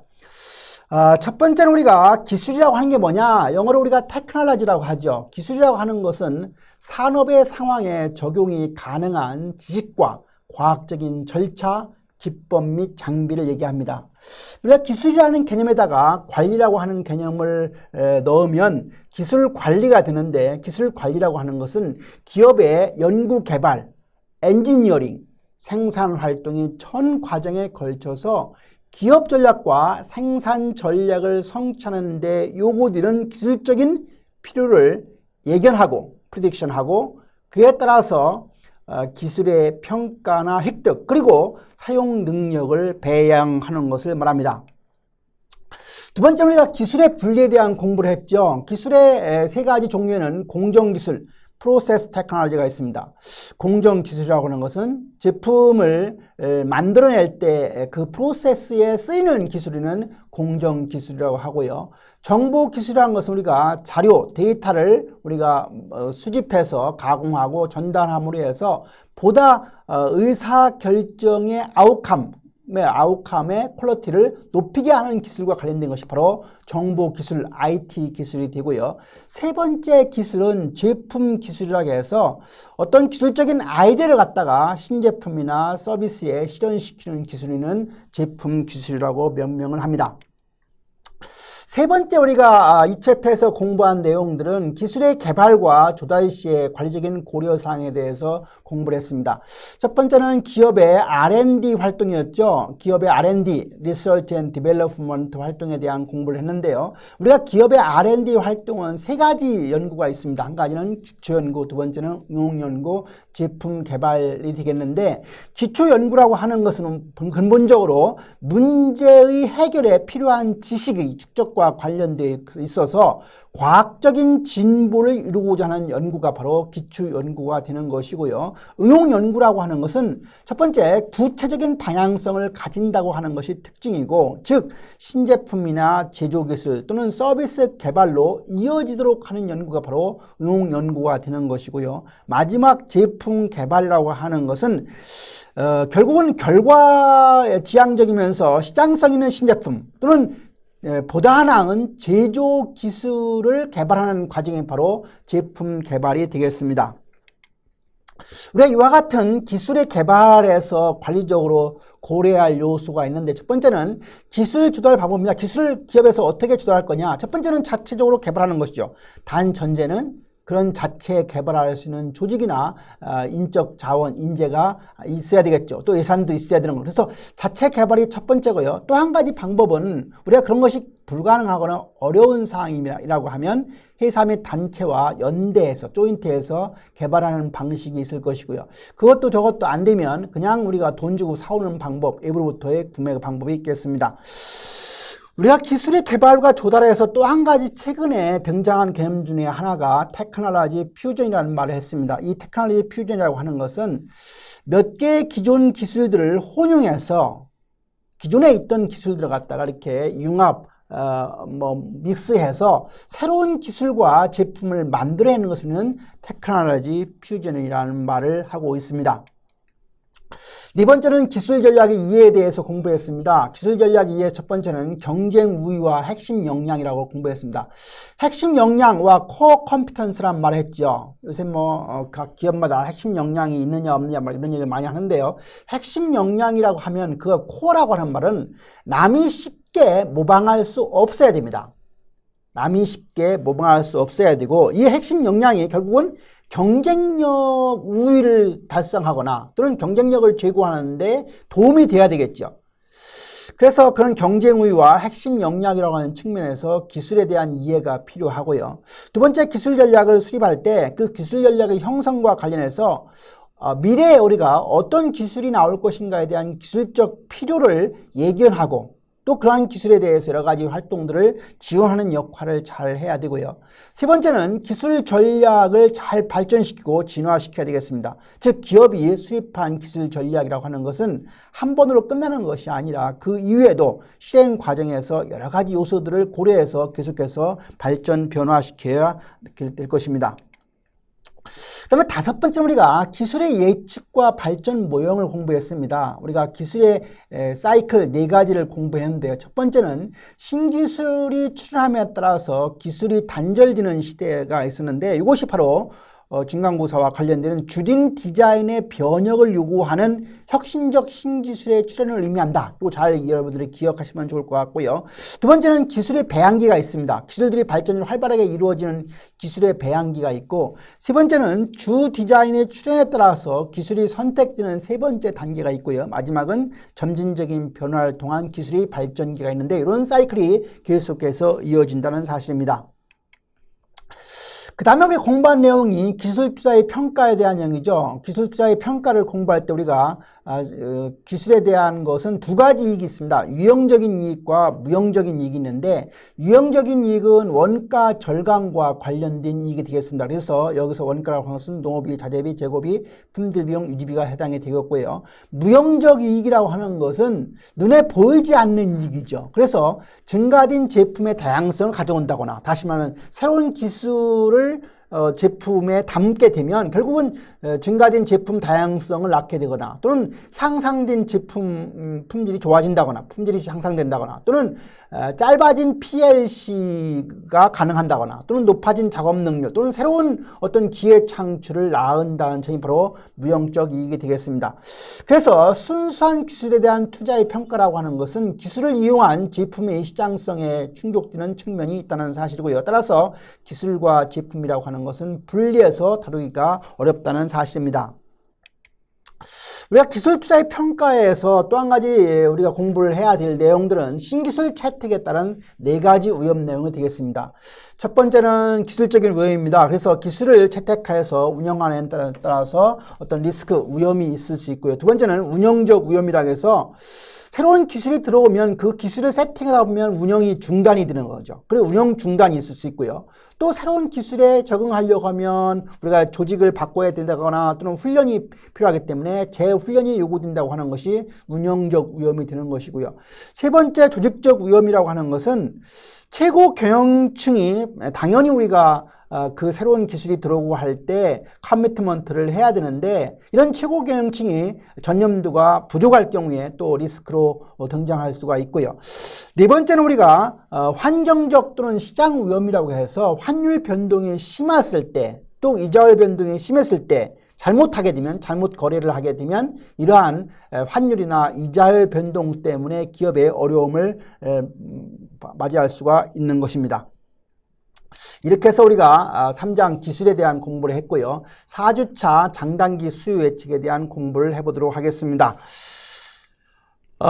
장단기 수요 예측에서 첫 번째 우리가 공부한 내용은 수요 예측이죠. 영어로 우리가 demand forecast란 말을 합니다. 우리가 강의 시작하면서 제가 예견과 예측의 차이점을 공부한 적이 있습니다. 프레딕션 예견이라고 하는 것은 과학적인 기법을 활용하지 않고 또 자료에 근거하지 않고 주관적으로 우리가 뭘 하면은 예견이라는 말을 쓰고, 예측이라고 하면, 즉 forecast라고 하면은, forecast라는 단어 앞에 FORE는 미래라는 뜻이 있는 것이고, cast는 본다는 의미가 있기 때문에 앞을 보는 것, 즉 미래를 보는 거죠. 그 미래의 추세를 우리가 추정하는 게 예측인데, 예측이라고 하는 말을 쓸 때는 예견과는 다르게 자료에 근거를 한다. 그리고 과학적인 기법을 가지고 한다. 그리고 주관적으로 하지 않고 객관적으로 한다는 사실을 포함하는 개념이 되겠습니다. 우리가 수요 예측 공부할 때 수요 예측의 기간을 공부했습니다. 수요 예측 기간이라는 것은 단기, 중기, 장기로 구분할 수 있는데, 우리가 3개월부터 1년을 단기, 중기를 1년부터 3년, 3년 이상을 장기로 하지만, 오늘날 세상이 급작스럽게 빠르게 변화하는 세상에서는 요 기간이 단축되어 가고 있다는 이야기를 제가 수업 시간에 한 바가 있습니다.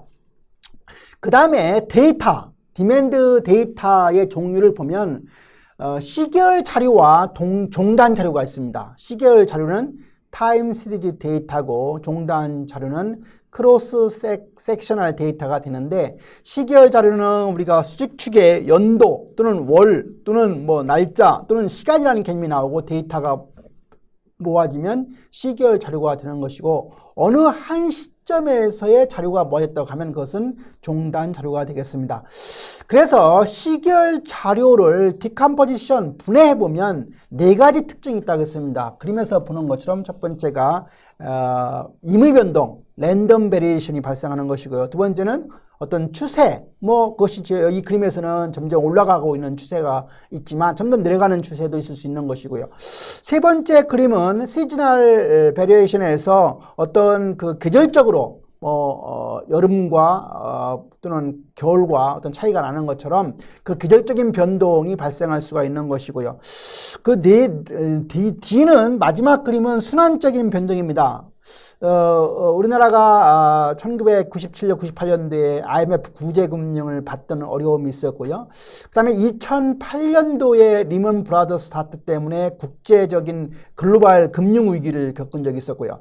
또 2018년에 또 어려움, 또 2028년, 이렇게 해서 대개 우리나라의 경우에 현재 한 10년 주기로 여러 가지 어려움들이 등장하는데, 이러한 어려움은 다시 말하면 순환적 변동과도 관련되어 있다고 볼 수가 있는 것입니다. 수요 예측을 우리가 할 때 이 수요 예측 기법을 먼저 공부하게 되는데, 수요 예측 기법은 크게 2가지로 나누어졌죠. 정성적인 예측 기법이 있었고, 두 번째가 계량적인 예측 기법이 있었습니다. 그래서 정성적인 예측 기법은 예측 시에 주관적인 요소를 사용하는 기법이 바로 정성적인 예측 기법이고요. 계량적인 예측 기법은 시계열 예측 기법을 사용하는 경우는 주로 우리가 시계열 자료를 이용해서 예측하는 경우가 해당이 되었고, 인과형 예측 기법을 사용하는 경우는 인과관계 자료를 이용해서 예측하는 경우가 해당이 되었습니다. 이제 그렇다고 하면 첫 번째 우리가 정성적인 예측 기법부터 공부하도록 합시다. 정성적인 예측 기법 공부하면 첫 번째가 시장조사법, 마켓 서베이가 되겠습니다. 시장 상황에 대한 자료를 수집하고 나서 이를 이용해서 예측하는 방법이 되겠습니다. 두 번째는 패널 동의법이 됩니다. 패널의 의견을 모아서 예측치로 활용하는 방법이 패널 동의법인데, 우리 교과서 공부한 사람들은 왜 델파이를 왜 설명하지 않았느냐 하는데, 이 델파이는 패널 동의법하고 관련되어 있습니다. 델파이라고 하는 것은 패널을 일단은 우리가 구성을 해서 패널들한테 의견을 구합니다. 예를 들어서 몇 개 정도 될 것이나 해서 패널들이 각각 1000개라고 한 사람도 있고 어떤 사람이 2000개라고 해서 자료가 오면 그 자료를 모아서 평균이나 무슨 표준 편차 같은 걸 냈던 것을 다시 패널들한테 보여줍니다. 처음에 자기가 1000개라고 썼는데 평균이 200으로 2000으로 오면 내가 너무 적게 했나? 이번에는 1500개를 올리고요. 어떤 사람은 3,000개로 썼는데 평균이 2,000개로 오면 내가 너무 많이 썼나 해서 좀 줄일 것이고요. 이런 과정을 3회, 4회, 5회 반복하다 보면 어떤 컨센서스, 어떤 일치하는 과정을 거치게 되는데 이와 같이 델파이 기법은 한 번 하는 게 아니라 여러 번의 과정을 해본다고 하는 것이고 했을 때 결과를 패널들한테 보내주고 또 자료를 얻는다는 것이고 이런 과정을 거쳐서 어떤 컨센서스를 이루어가는 방법이 바로 델파이 기법인데 델파이 기법에 많이 이용되는 예측에는 기술 예측이 델파이 기법으로 많이 한다고 되어 있습니다. 세 번째는 중역 의견법입니다. 우리가 회사에서 중역이라고 하면 보통 이사급 이상을 얘기하는데 이 중역들의 의견을 모아서 예측치로 활용하는 방법이 중역 의견법이 되겠습니다. 네 번째는 판매원 의견 합성법이 됩니다. 각 지역의 담당 판매원들이 각 지역에 대한 수요 예측치를 모아서 전체 수요를 예측하는 방법이 바로 판매원 의견 합성법이 됩니다. 제가 수업 시간에 자동차 판매 담당자에 대한 예의를 하면서 대개 사람들이 실제로 자기가 4대를 팔 것 같으면 4대 이상으로 쓰지 않고 3대나 2대 쓴다고 그랬죠. 그걸 기억하실 것으로 생각이 됩니다. 다섯 번째 정성적인 예측 기법은 수명주기 유추법이 해당이 되겠습니다.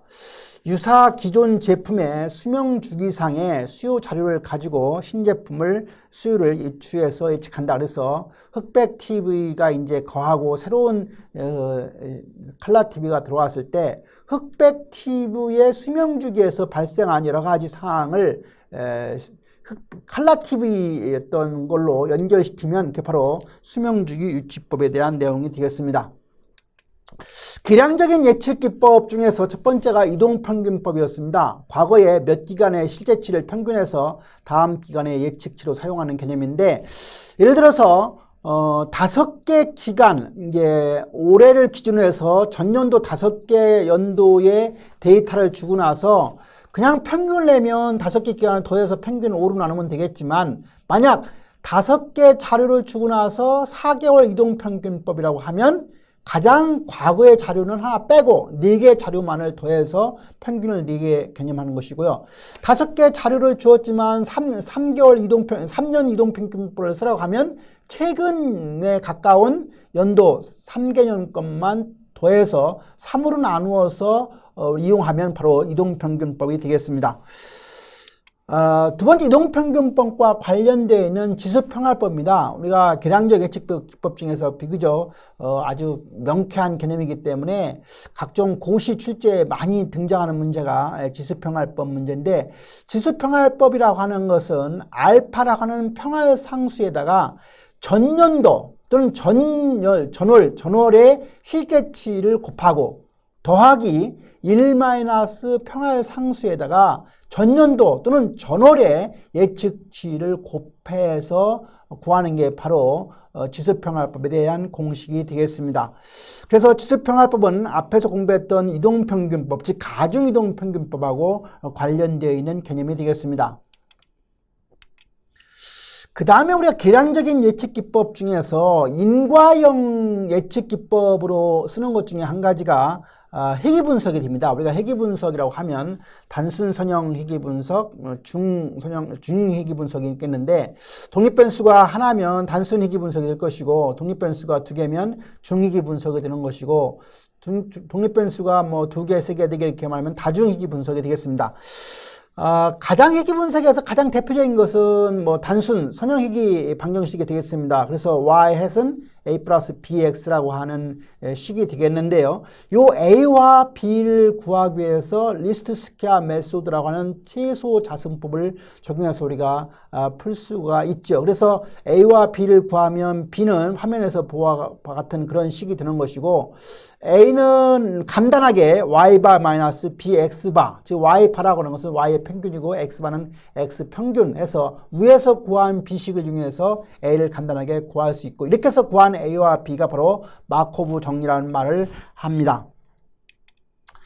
우리가 수요 예측을 하면 수요 예측이 제대로 되어 있는지에 대한 오차를 계산하게 되는데 그게 바로 예측 오차가 되겠습니다. 예측 오차라는 것은 실제치와 예측치의 차이가 되는 거죠.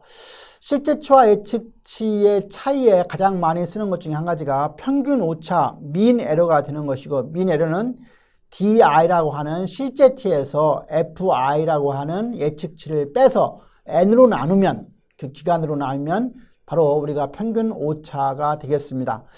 평균 절대 편자는 가로가 아니고 절대치를 붙여서 플러스 마이너스를 다 플러스로 만든 것이 평균 절대 편차 mean obsolete deviation이 되겠습니다. 세 번째는 평균 절대 비율 오차이기 때문에 앞에 나온 두 번째 개념에다가 100을 곱해서 구한 거와 관련되어 있고요. 평균 제곱 오차는 DI에서 FI를 빼서 제곱하기 때문에 결국 어떻게 됩니까? 마이너스가 없이 전부 다 제곱한 거니까 나오는 경우가 바로 MSE, mean square error가 되겠습니다.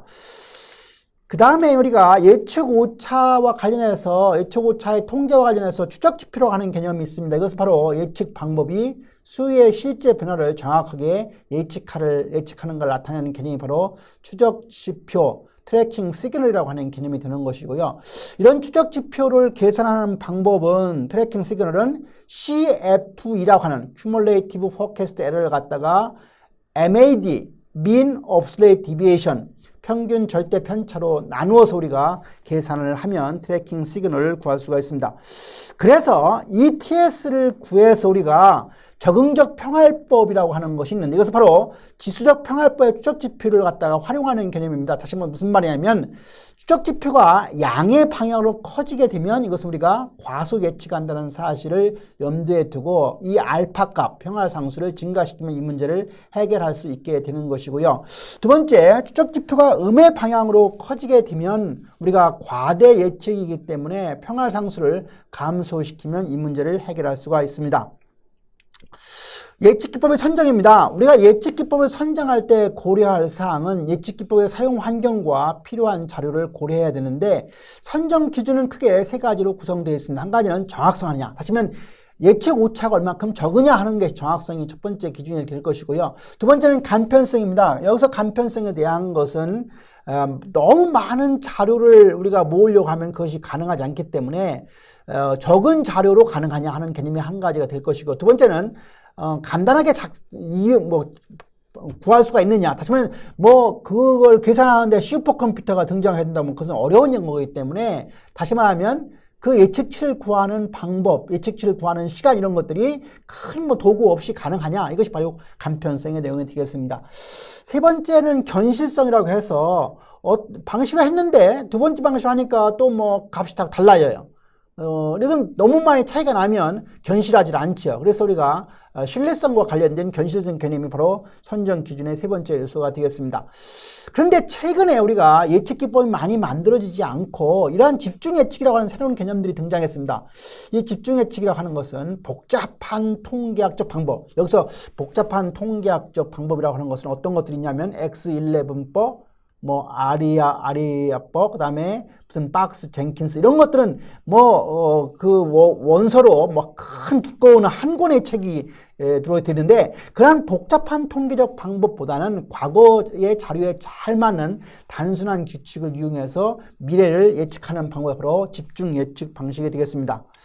이렇게 해서 우리가 수요 예측에 대한 걸 공부를 마쳤고요. 5주차 제품 및 서비스의 설계와 개발에 대해서 다시 한번 검토를 해보도록 하겠습니다.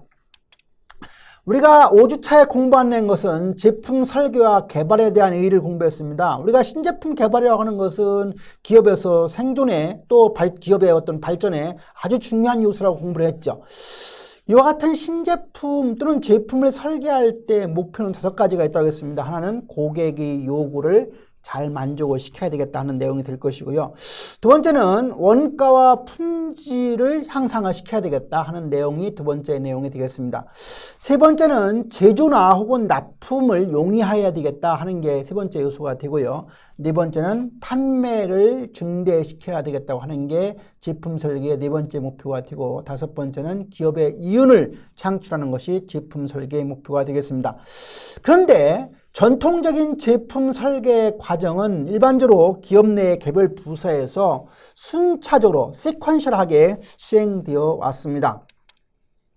어떻게 되어 왔느냐? 첫 번째는 아이디어 창출이었죠. 그래서 우리가 아이디어 창출의 어떤 소스, 원천을 보면 기업 내부 원천과 외부 원천으로 구분할 수가 있습니다. 기업 내부의 원천에 해당이 되는 것은 관리자나 종업원이나 연구개발부서나 기술부서나 생산부서나 마케팅 부서에서 이 아이디어가 나왔다고 하면 그것은 바로 기업 내부의 원천이라고 말할 수가 있는 것이고, 기업 외부의 원천이라고 하면 고객한테 아이디어가 나왔다거나 소비자한테 또는 발명가로부터 또는 공급업체로부터 또는 경쟁업체 또는 라이센스 제공한 사람으로부터 아이디어가 얻어졌다고 하면 이것은 기업 외부의 원천이라고 말할 수가 있는 것입니다.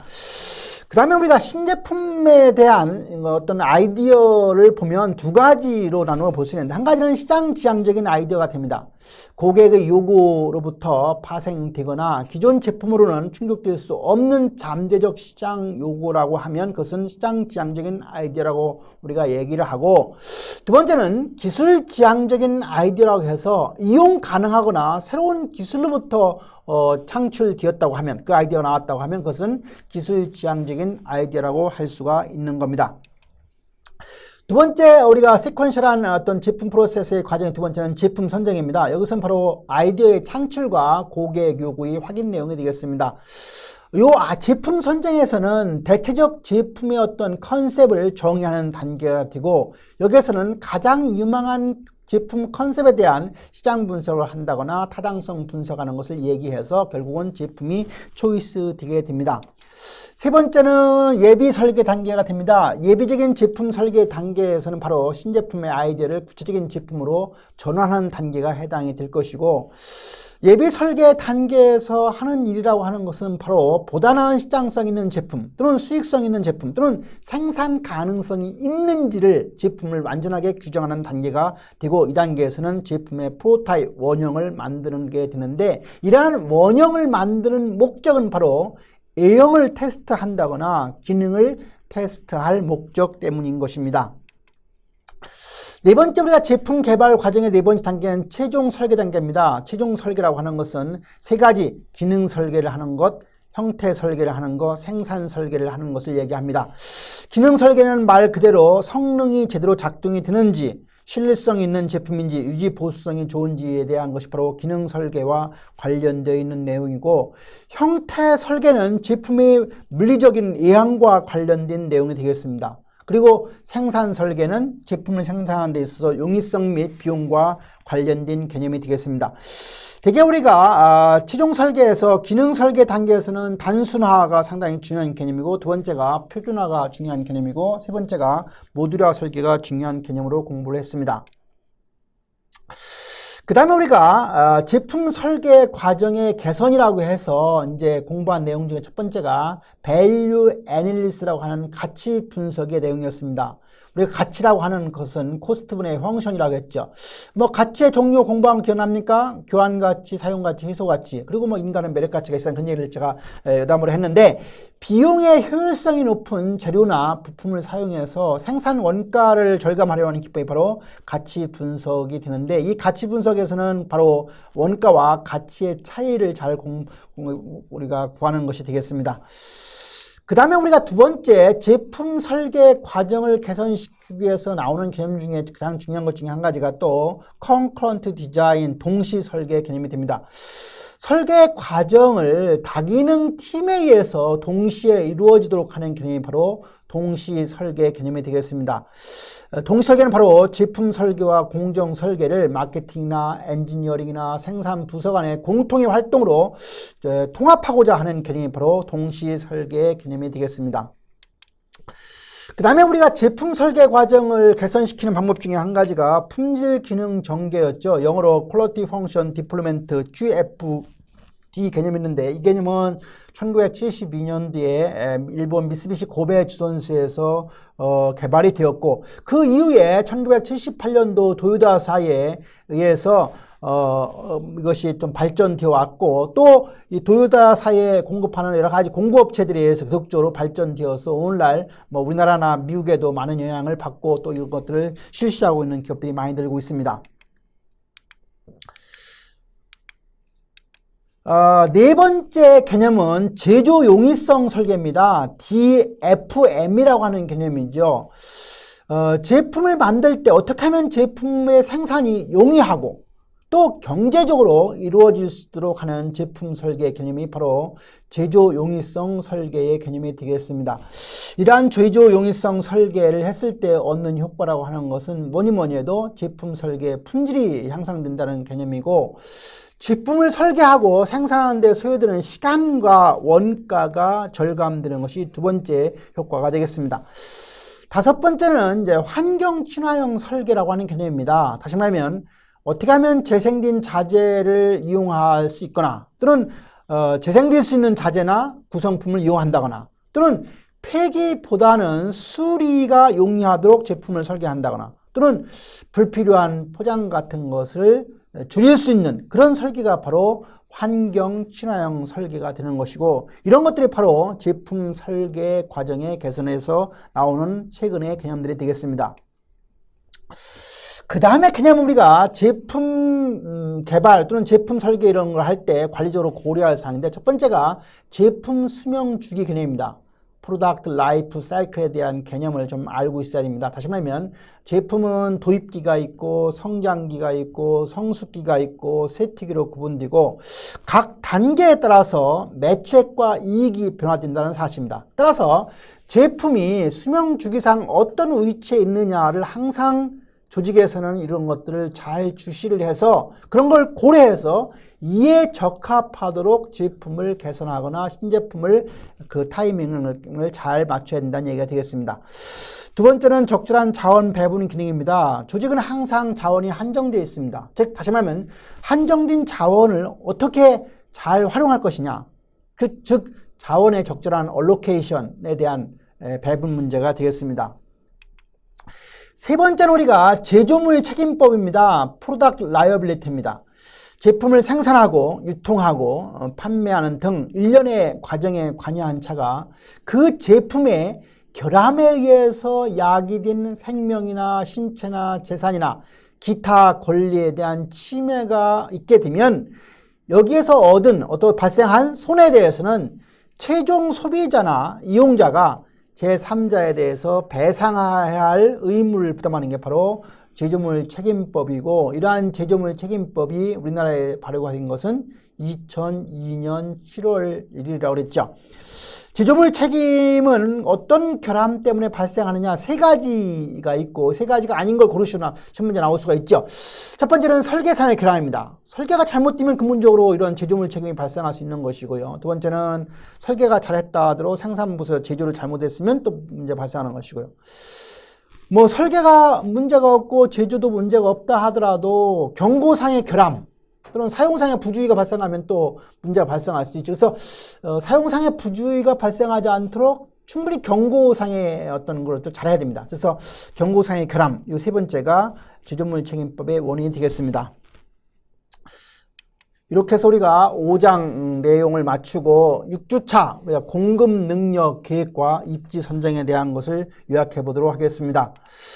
첫 번째 공급 능력 계획에 대한 공부를 했습니다. 공급 능력 계획, 우리가 capacity plan이란 말을 했죠. 그래서 공급 능력 계획이 뭐냐? 기업의 공급 능력을 장기적인 관점에서 확장하는 것. 그리고 그래서 우리가 생산 시스템의 구조에 관한 전략적 의사결정 중에 하나가 바로 공급 능력 계획 capacity plan이라고 했습니다. 우리가 공급 능력 의사결정이라고 하는 것은 기업의 규모나 형태에 관계없이 매우 중요한 문제입니다. 왜냐하면 기업이 수행해야 하는 1차적인 의사결정에 해당이 되기 때문입니다. 이러한 공급 능력 계획, 즉 capacity planning을 하는 목적은 뭐냐? 바로 기업의 장기적인 경영 전략을 최대로 잘 지원해 줄 수 있도록 어떤 자원에 대한 전반적인 공급 능력의 레벨, 수준을 확장하는 게 바로 공급 능력 계획의 목적이 되겠습니다. 다시 말하면 이 공급 능력 캐파시티라고 하는 것은 산업에 따라서 상당히 다양하게 정의할 수가 있습니다. 조직이 일정 기간 동안에 달성할 수 있는 최대 설비의 최대 생산량 또는 공정의 어떤 최대 한출률을 우리는 공급 능력이라고 칭합니다. 그래서 우리가 공급 능력에서 가장 중요한 것은 공급 능력 계획, 양, how much를 결정하는 문제가 되겠습니다. 두 번째는 공급 능력 측정에 대한 주요 개념입니다. 공급 능력 측정, 다시 말하면 공급 능력의 정의와 척도라는 것은 앞에서도 말했듯이 상당히 다양하게 취합니다.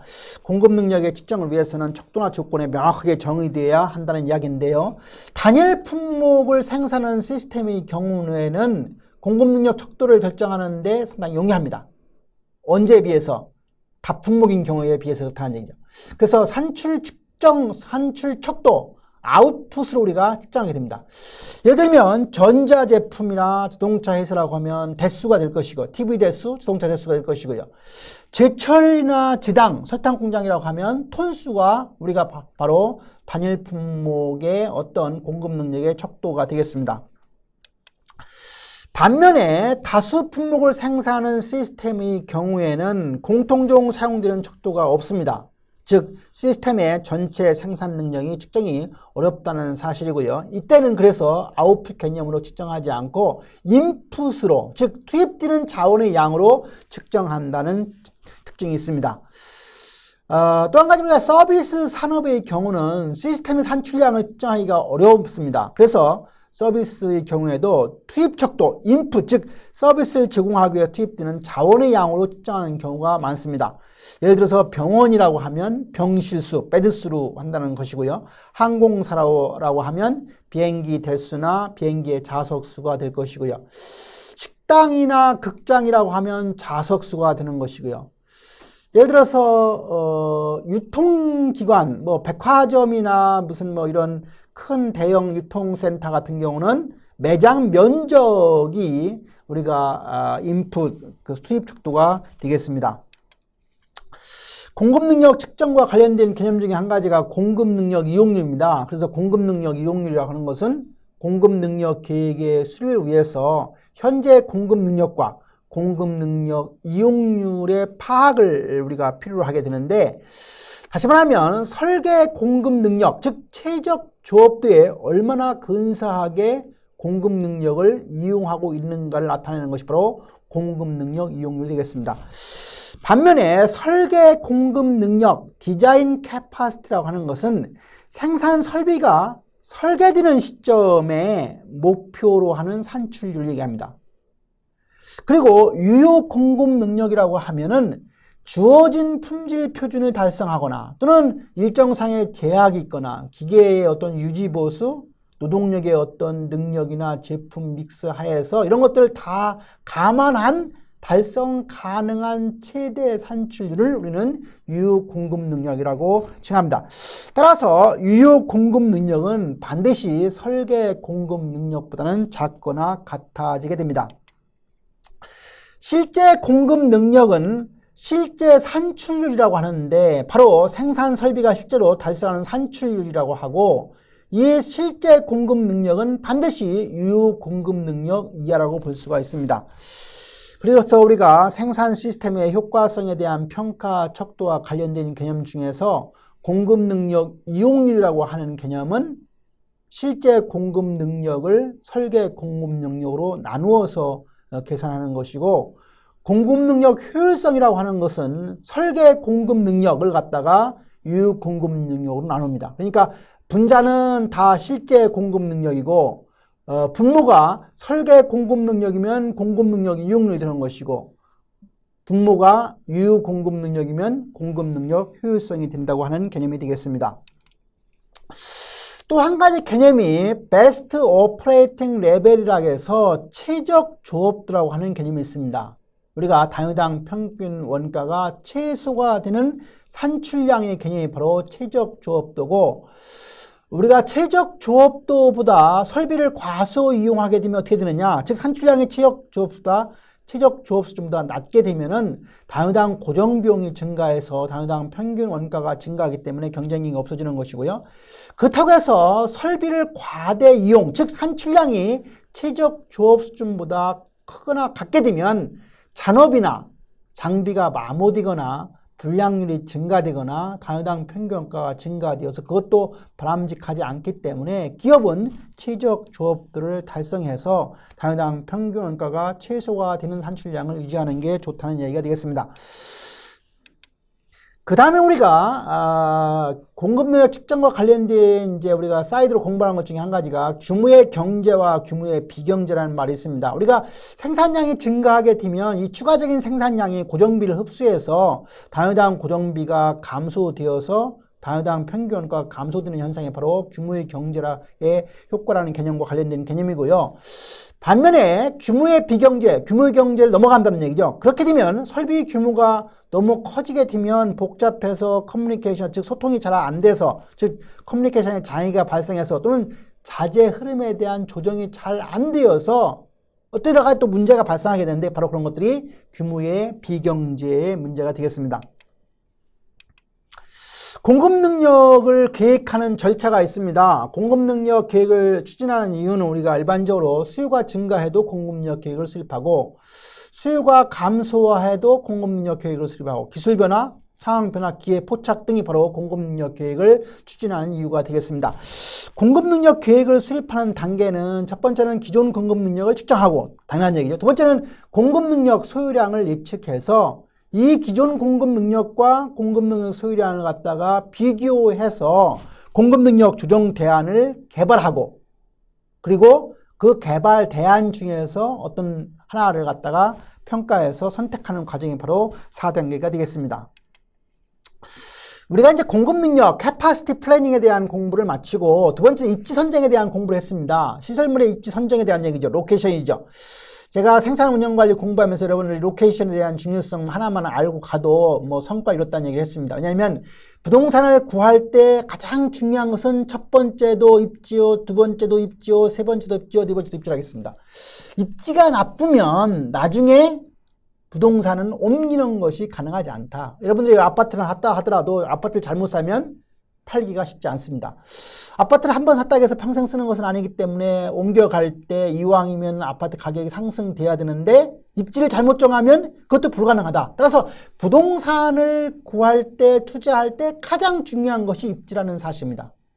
그래서 우리가 시설물의 입지 선정도 생산 시스템의 재설비 건물을 우치시킬 장소이기 때문에 상당히 중요한 것이고요. 다시 말하면 어디에, where, 어디에다가 입지시킬 것이냐 문제입니다. 그래서 이것도 중요한 전략적인 의사결정 문제 하나가 되겠습니다. 신설 기업의 경우에도 입지 문제는 중요하고 또 기존 기업의 경우도 계속해서 입지 문제는 발생하게 됩니다. 왜냐하면 새로운 입지 선정이 문제가 제기되는 이유는 노동력이나 또 원자재나 에너지나 시장 수요가 끊임없이 변화하기 때문이고요. 입지 선정 문제가 중요한 이유는 이러한 미래의 불확실성에도 불구하고 한번 정하는 그 대규모의 자본 투자가 이루어지기 때문에 잘못 투자가 되면 옮기는 것이 어렵다 하는 얘기가 되겠습니다. 그 다음에 입지 결정 문제는 기업 전체의 전략적인 목표와 다른 기능적인 어떤 것들하고도 관련시켜서 고려해야 할 사항이라고 볼 수가 있는 것입니다. 입지 선정의 과정입니다. 첫 번째는 예비적 타당성 조사를 하는 것이고 두 번째는 시설의 입지 필요성을 검토하는 것이고 입지 평가 기준을 정하는 것이고 입지 요인을 분석해서 입지 대안을 개발해서 최종 부지를 선정하는 과정이 바로 입지 선정의 과정이 되겠습니다. 입지 결정에 영향을 미치는 입지 요인에는 어떤 것이 있을까? 자연자원이라는 게 있을 수 있고요. 예를 들어서 뭐 광산 같은 경우는 그 광물이 나와야 거기에 그런 광산이 들어가는 거죠. 두 번째는 인구입니다. 노동력 공급이라고 하는 측면에도 중요하지만 소비시장으로서도 인구가 상당히 중요한 것이고요. 세 번째는 노동력이라고 하는 측면, 세금과 보조금이라고 하는 측면, 수송비라고 하는 측면, 에너지, 또 기타 등등의 여러 가지 입지에 영향을 미치는 요인을 고려해서 입지 결정을 해야 할 것으로 알고 있습니다. 이렇게 해서 우리가 6장 내용을 마치고 7주차, 우리가 이제 중간고사 범위에 해당하는 7주차 프로세스 설계 및 배치 결정 내용을 요약해 보도록 하겠습니다. 첫 번째가 공정 설계 내용입니다. 공정 설계, 우리가 프로세스 디자인이라고 하죠. 그래서 공정 설계라고 하는 것은 제품을 생산하는 방법을 결정하는 걸 얘기합니다. 그래서 우리가 공정 선택의 의사 결정이라고 하는 것은 우리가 원가나 품질이나 납기나 유연성에 영향을 미치기 때문에 중요한 전략적 의사 결정의 하나가 되겠습니다. 우리가 공정 설계를 할 때는 첫 번째로 제품을 분석해 봐야 됩니다. 우리가 제품을 분석한다는 이야기는 제품 설계 명세서를 분석해서 제품의 생산 방법을 결정하기 위한 문서를 만드는 단계를 우리가 제품 분석이라고 하는데, 이러한 제품 분석을 위해서 널리 쓰이는 문서가 바로 조립 도표나 작업 긍정 도표나 공정 흐름 도표가 되겠습니다. 또 한 가지, 우리가 공정 설계할 때 그 어떤 부품을 제조할 것이냐 구매할 것이냐에 대한 의사결정이 상당히 중요하겠습니다. 즉 우리가 make or buy decision 문제입니다. 어떤 품목은 구매하고 어떤 품목은 생산할 것인가에 관한 의사결정이 바로 make or buy decision 문제이고, 이때 고려할 요소의 가장 중요한 것은 코스트, 그 다음에 생산 능력, 그리고 퀄리티 또는 납기 또는 신뢰성 또는 전문성, 이런 것들을 고려해서 우리가 make 할 거냐 또는 buy 할 거를 갖다가 결정해야 되는 것입니다.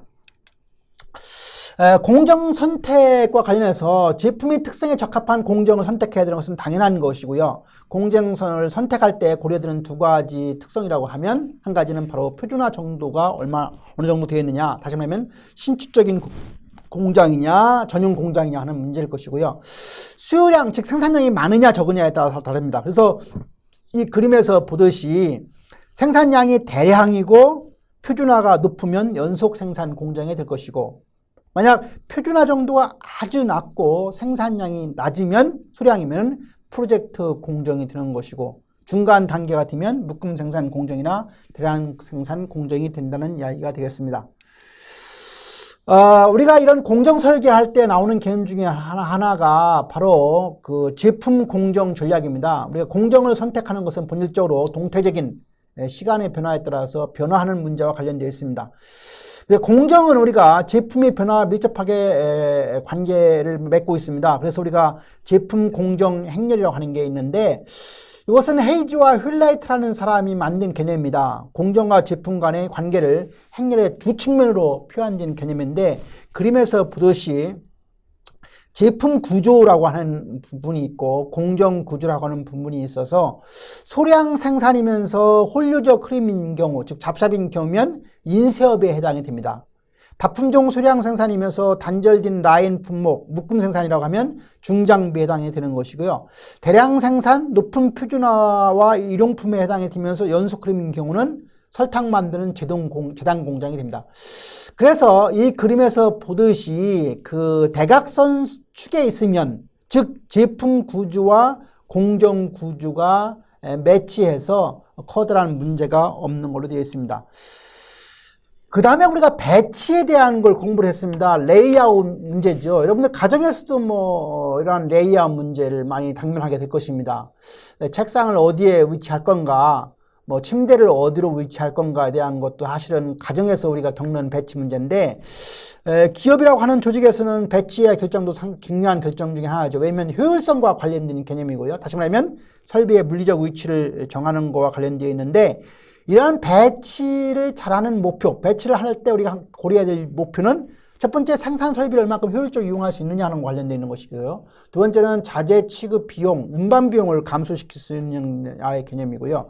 세 번째는 기계나 인원이나 공간의 이용 율을 향상시키는 것과 관련된 개념이고, 네 번째는 물리적, 심리적 작업 환경을 개선하는 것과 관련된 개념이고, 다섯 번째는 미래의 배치 변경을 용이하게 하는 것과 관련된 개념이 되겠습니다. 배치 결정과 관련해서 첫 번째 나오는 개념이, 우리가 공정을 배치라는 게 있었어요. 프로세스 레이아웃이 있었고, 또는 다른 말로는 기능별 배치, 펑셔널 레이아웃이라고도 말을 했습니다.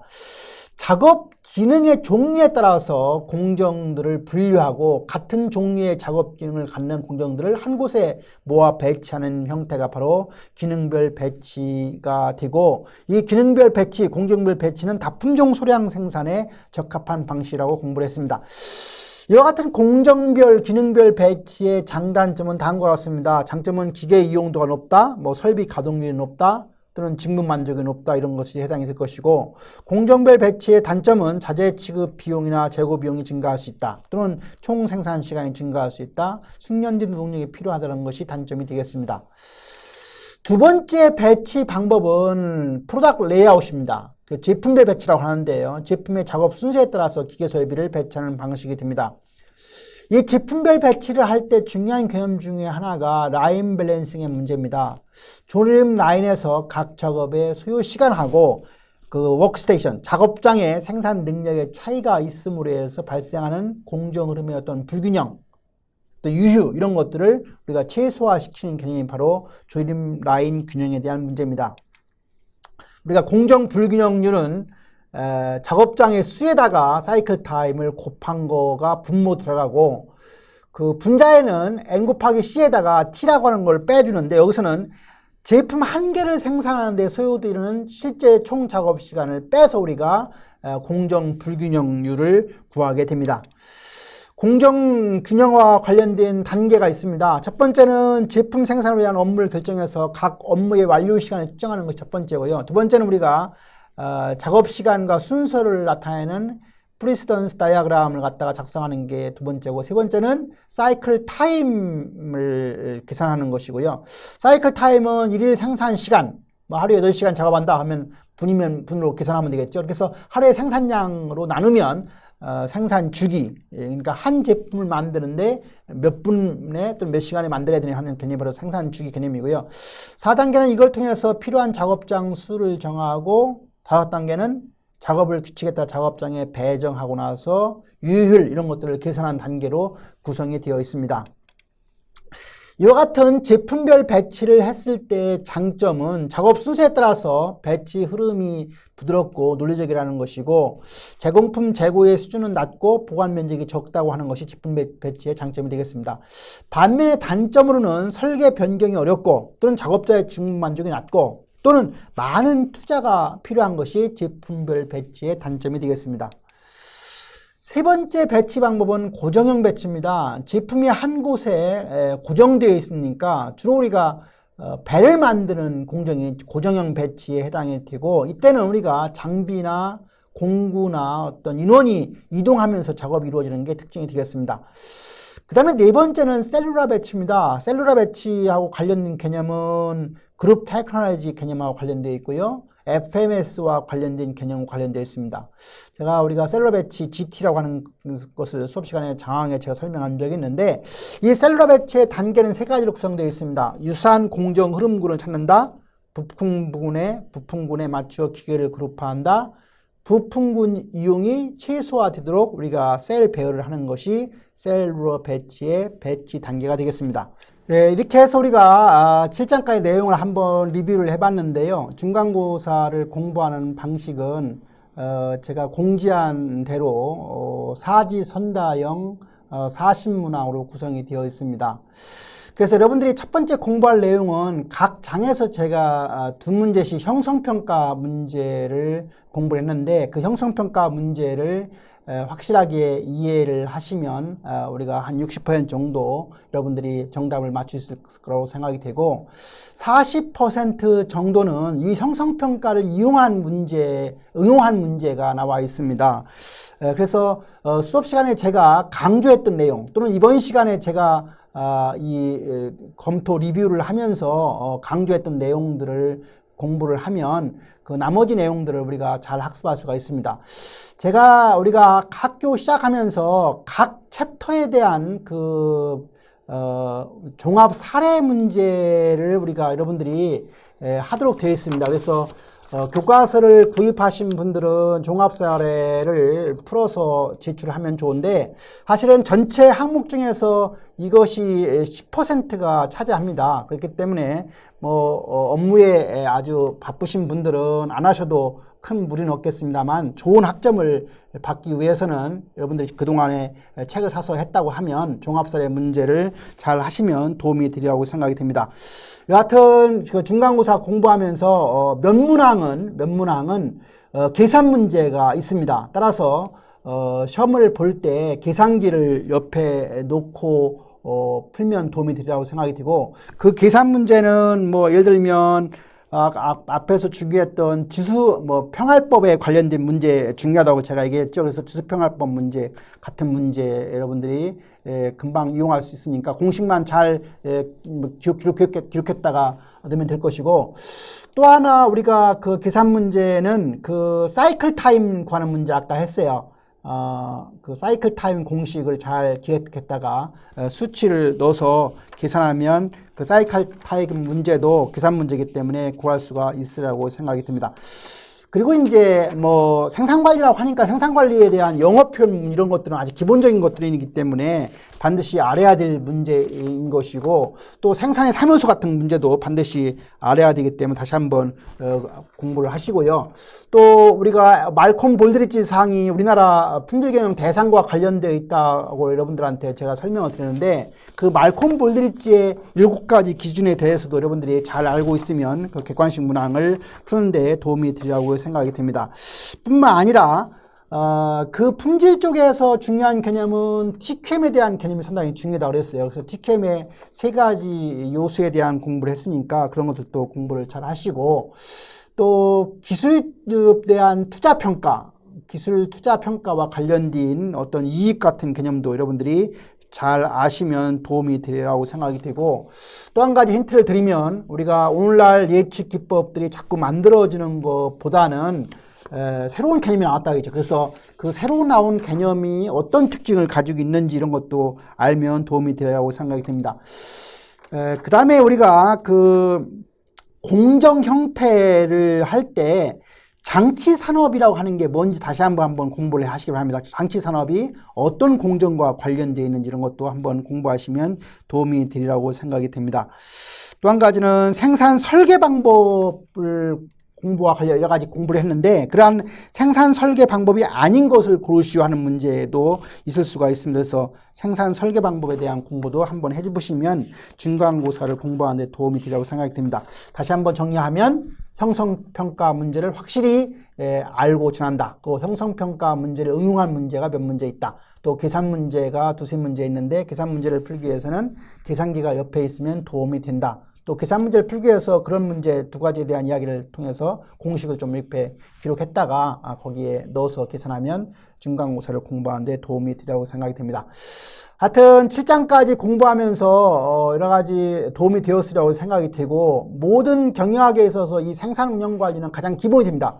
생산이 이루어지지 않고서는 모든 게 이루어질 수 없는 모든 활동, 다시 말하면 재무라고 하는 활동이나 인사라고 하는 활동이나 마케팅 활동도 사실은 결국은 생산을 보조하는 역할입니다. 따라서 이 생산 운영 관리가 경영이라고 하는 공부를 하는 데서 가장 중심이라고 하는 측면을 두고 여러분들이 공부하시면 도움이 되리라고 생각이 됩니다. 장시간 동안 한 학기 중에서 반 학기를 맞췄는데, 다음 주에 중간고사 잘 보시고 또 9주차에 만나도록 하겠습니다. 고생 수고하셨습니다.